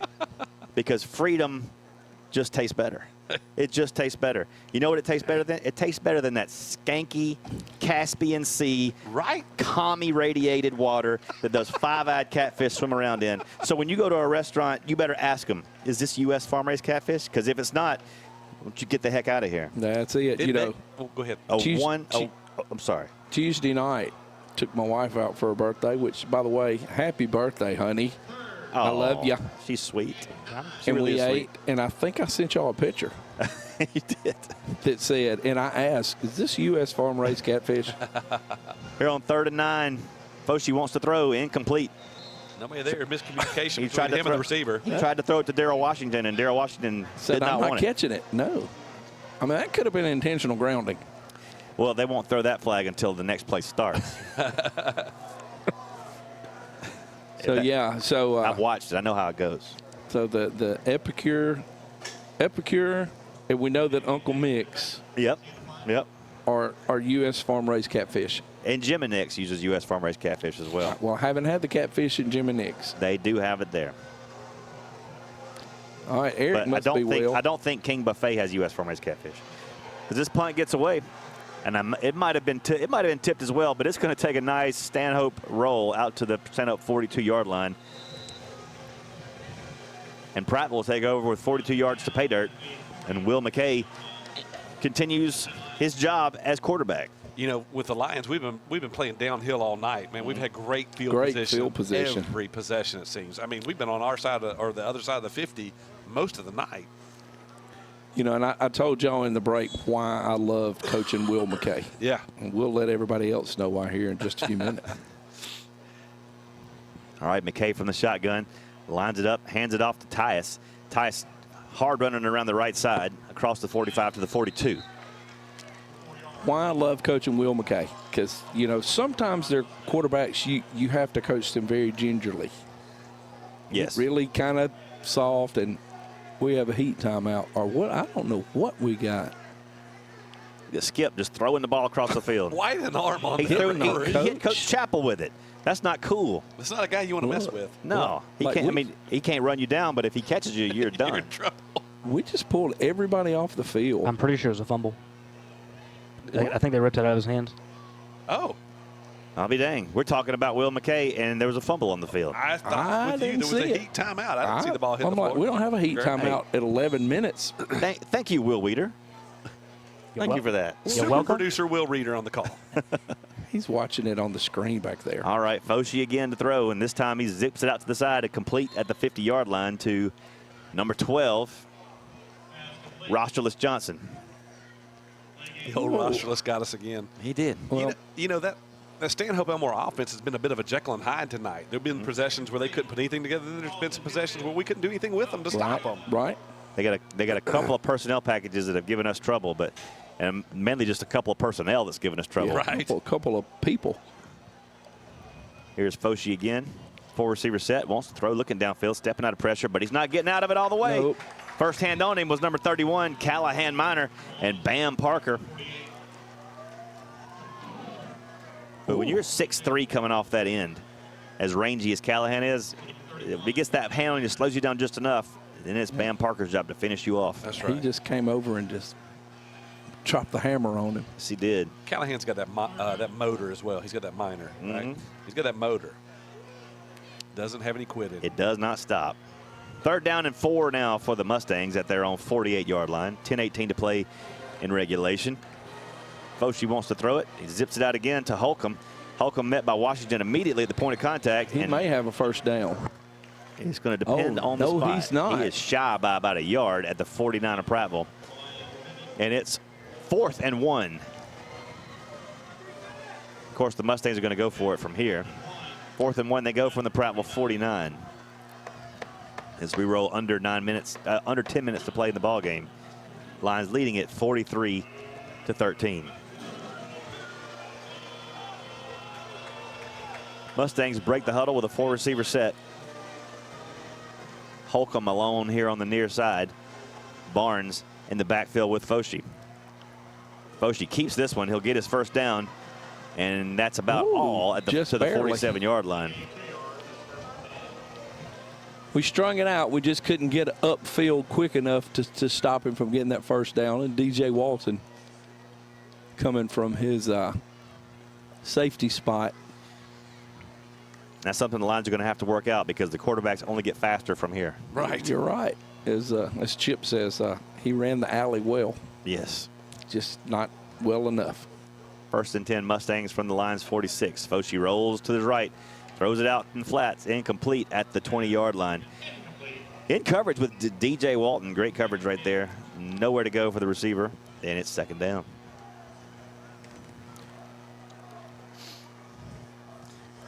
Oh, Victor, get you an NFHS or listen to it on Dixie Country. 2nd and 10 now for the Mustangs at the Prattville 46-yard line. I'm going to start telling people I'm not at the game.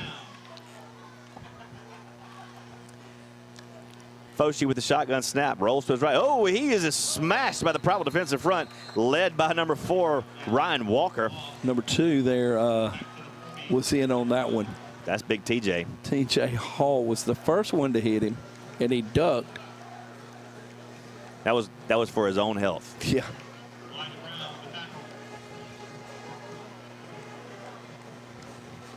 You think he's sorry about that 15-yard unsportsmanlike for talking earlier? I think he might be. Guys, I was just excited. I apologize. I love the fire, though. 3rd down and 18 now for the Mustangs back at their own 47-yard line. And again, another sack. This time it is Jalen Millage on the sack. Jaden Millage. And it'll be 4th and 19 back at the Stanhope 45-yard line as the clock continues to roll now under 8 minutes to play. Not that our defense gave up a whole lot of yardage in the first half, but, man, the adjustments in the second half, this has been lockdown defense we've been watching. It's been fun to watch. Yeah. So and adjustments offensively as well. Certainly. Busted it open in the second half. So Grayson, Georgia rallies in the 4th and defeats Thompson in overtime for a 2nd consecutive year. That's right. There's 2 national powerhouses there. Yeah, punt away for the Mustangs. It's going to be a short punt. It's going to hit a nice Stanhope bounce all the way down inside the Prattville 20 to the 19-yard line. So with 7:25 to play in the game, the Lions take over once again with a 43-13 lead. Prattville Pickers is over 100,000 square feet of everything unique.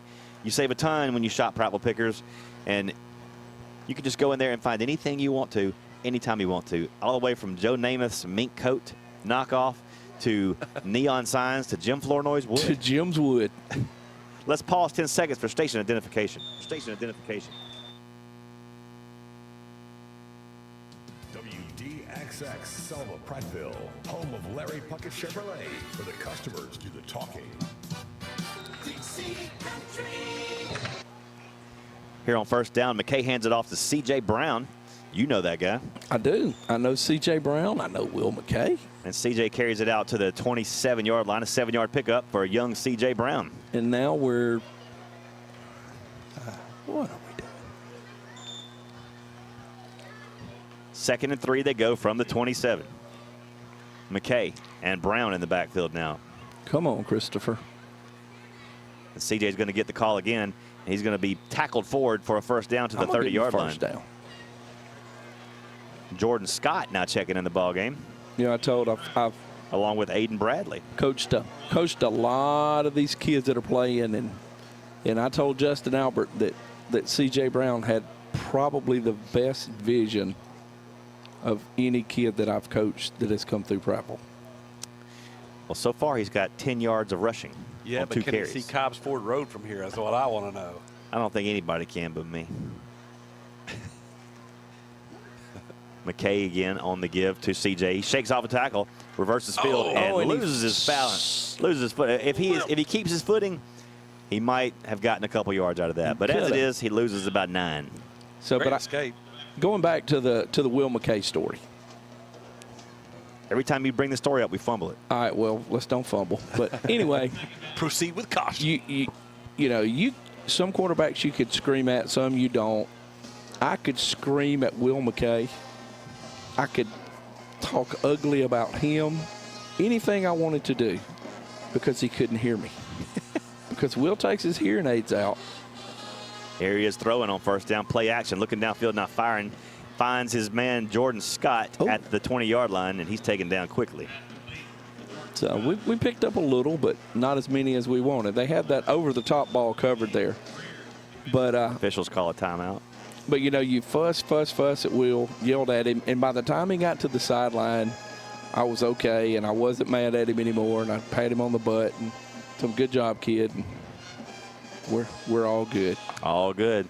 Speaking of all good, the Prattville YMCA is all good. It's all great. All the time. All the time. Since 1960, I believe, the Prattville YMCA has been an institution in this city, and they just keep going. We just finished up the great Sinkapalooza event with that raises money for the YMCA Coach a Child Scholarship Program.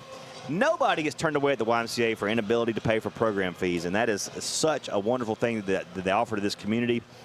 And the community gives back to the Y gives back to the community. It's a wonderful partnership and has been for a number of years, and it looks to continue to be that way. And, you know, my favorite event is coming up. Oh, yes. Next month. The Great Grits Cook-Off. Well, it's in October, but I'm saying we're in September. We're practically in September. I want to come back to Sinkapalooza in just a minute. All right. Let's play.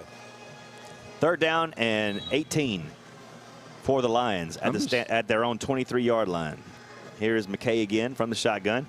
Wants to pass. Flips it out to CJ. CJ trying to get to the edge, 20, and out of bounds at the 25-yard line to the 26. Still not back to the original line of scrimmage. All right, we gotta have a Paxton Genola bomb right here. Sinkapalooza. Yeah, Sinkapalooza. So, had a new top fundraising team this year, but now there is one team that wasn't a part of it this year that are multi-year champions. Will, do you know anything about that? I do know about that team, and it was unfortunate they weren't allowed to participate this year. Too many championships. Too many championships. I mean, it's the YMCA. Everybody's a winner. We don't want to have a dynasty. Right. So it was only fitting that we hand over the boat captain this year. Well, I saw Gino Sedgwick was in the building, just kind of keeping an eye on things, making sure in case y'all make a return, you know, he knows what the competition looks like. I believe there will be a return, but we have to let other people, you know, feel good every now and then. You know, makes me think of the word excellence. Right. Right. Save the watches. All right, Paxton's going to have to punt this one away for us from around the 10-yard line. With 5 minutes to play in the ballgame, Prattville leading 43-13. Coach Carr getting a lot of his younger players a lot of time. And speaking of younger players, we got a guy just running down the field. Poor Darryl. As Genola gets off a beautiful punt. Good one. He banged one from the 10 to the 10. Well, he gets a chance to do one from the 5 to the 5. See if you can do it again, Paxton. That's great. He can back you up. You can get 5 more yards. Clanton Tractor is Central Alabama's #1 Kubota dealer. The Bates family does everything right at Clanton Tractor, and those Kubotas will run absolutely forever. So go check out the big orange machine, the Kubotas at Clanton Tractor. Coach Carr's not real happy right now. No, he's not. He's not, and justifiably so. Took that visor off, got that hand on his hip. He was looking. He looks kind of like Spurrier with the visor and the hip and the hand on the hip, you know. Very Spurrier-esque out there. Has he got the snarl? I bet he does right now. Well, he does. So now we have our gunner on the other side that we didn't have on the last play. All right, Genola from the 5 this time. Oh. Not quite as big a punt, but still a nice spiraling punt that takes a bounce along the Stanhope boundary all the way down to the 28-yard line. Add on to that. He was just late getting it out there. It should have. Okay, he did throw it. Yeah, finally. Yeah. He was too far away to get it to where it needed to be, I think is what happened. He still needs to throw it about 6 more yards. Yeah. We got a cramp on the field right now. That's Darryl Washington. Darryl, I believe, is the one that got hit in the back. Yep. Yep. That'll cause a cramp. It'll cramp your style. Knock the cramp out of him. Exactly. I'll tell you what won't cramp your style, though, is education. Education will never cramp your style, and we have an educational gem here in this community, Central Alabama Community College. Check out their ever-expanding campus right here in Prattville. Dual enrollment classes, associate's degree, and soon to be added junior college sports. I mean, that's coming. That's in the future here at CAC in Prattville. Wow. It is central to your success at Central Alabama Community College. And that two-year college system is the jewel here in Alabama. And most underrated thing these kids can take advantage of is the two-year community college system. Well, I've got 2 children that are participating in those programs, and if it helps with their tuition, I'll say anything they want about the program. Well, you know, I talked to one of the kids at the high school the other day, and I was like, so what are you now? And he goes, well, I'm really finished my freshman year in college, but I'm still at Prattville High School because I've taken all my freshman courses. Yeah, you can knock it out. And let me tell you, if you're a senior heading out into the real world and you don't know what you want to do yet, don't go off to a big 4-year school trying to figure it out there. Go to community college, 2 years, figure out what you want to do. It's the easiest thing. It's the easiest way to make up 2 years, and you can figure out who you are and what you want to do and transfer to a big school, finish up, do whatever it is you want to do. Live life. All right, maybe turn this way and tell us what the play was. I don't know. Well, it's 1st and 10 for the Mustangs at the 31, their own 31-yard line with 4:20 to play in the ball game. That's all we know for certain. And Foshi hands off to Barnes. Barnes breaks through, makes one man miss in a second, and he's through to the 42-yard line. I think that's 13 carrying the ball. Joseph Griffin, listed as a tight end. We got a lot of new kids out there right now. Tyler Blanchard's out there. Look, we got 98. I'm gonna call them 98, 97. Aiden Young, Dylan Cook-Todd. A bunch of freshmen and sophomores. Yep. There, I'll tell you that. 1st and 10 from the 41. Here's a give to the outside edge, and he is not going to get there. He's ripped down. Number 91. Is that Brooks Wade? 91, Brooks Wade. Was it 91? We got 90. 90. It's 90. Yeah. Tyler McIntyre. 90, 53, 97, 98, 37. That's OTB. That's Tyler Blanchard. All right, who else we got at linebacker? Number 2, 19, 7, and 34. Carmelo Marshall. Carmelo Marshall, you might remember him. He played for Stanhope earlier in the game. In the first half. He literally made a bona fide move during the game. He got sick of it. 2nd and 14 now for the Mustangs. And here's the give again to Scott. And he is, oh boy, is he ripped down with some authority back at the 33-yard line. Kavian Tyus. Well, Kavian Tyus has run the ball. He's made the tackles, played both sides of the ball. We got a couple guys that are playing both sides tonight. He's defended the pass. Trying to make a statement for the Pepsi Buffalo Rock player of the game, quite possibly. Yeah, he's trying to. He's trying to. I know who I'm voting for. Jermaine Walker checking in the game now. On the offensive side, I think I know where you're going, Coach. I mean, quarterback QB1 goes down. You one snap away from being the guy. Here's another give up the middle. Scott on the carry. He carries out to the 43-yard line. Back in between the chains. It'll be 4th down and about 7 when they reset. And say what you want to, but he came in and sparked. He did. Oh, yeah. He came in and sparked it. Set Stanley Jensen Stadium on fire, electrified it a little bit. He sure did. So, do you see BP come out with the offense? Now, do you let the freshman go out and take a snap or two? Hey, he's got to be ready to play, right? You never know. He's got to be ready to go at a moment's notice. All right, punting situation here for the Mustangs. It punted away. Get out of the way. Dickerson back there to receive, just everybody standing clear. And this ball is downed at the 26-yard line with 1:16 to play in regulation. Look. Lines up 43-13. There he is. Young Bentley Perry. He's standing down there. Oh, there's McKay. Patted him on the hiney. He's ready to go. So we're going to see the first snaps from young Bentley Perry, you're saying? So I'm thinking that you're finna get Bentley Perry and C.J. Brown. Nope. I don't see C.J. Who's Bentley on Perry. running back? Bentley Perry is wearing number 13. Number 13. And who is going in at running back? 31. Oh, that's not Bentley Perry. That's Higgins Burns at quarterback. Oh, where'd I see 13? No, he's out there. Higgins is in the slot or in the sniffer. We're going into victory, I think. Bentley just drops down, takes a knee. Higgins is listed as a quarterback, too. How about that? It all makes sense. It tracks. It does. Right, American Village near Montevallo is a living history treasure. Go to AmericanVillage.org or phone 205-665-3535 to book an incredible school field trip. American Village is celebrating America 250, the 250th birthday of this great country, all year long. So, American Village. Have you ever been to the American Village in Montevallo? Of all the field trips my children have been to there, I have not as yet made it to American Village. It is absolutely fantastic. They have a 3/4 model of Independence Hall there. Oh, cool. Yeah, you can just walk up in it. In the Oval Office, they got a model of that. You can walk in, like, sit at the Resolute desk. Really, really cool. Awesome. Go check out American Village, guys. Well, that's going to do it, folks. We have gone final.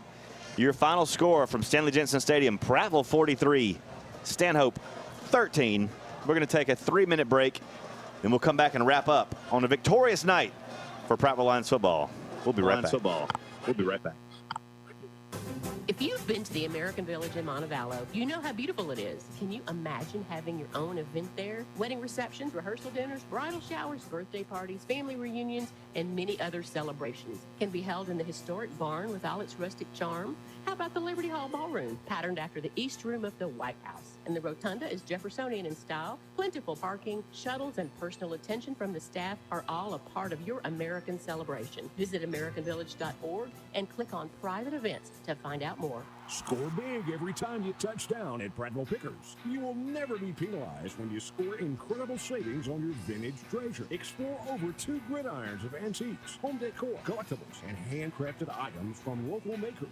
The biggest win of the season may be the incredible selection of solid wood furniture from American Oak. Score a bargain on every snap. Find the unfindable on every pass. You'll always... With no appointment needed.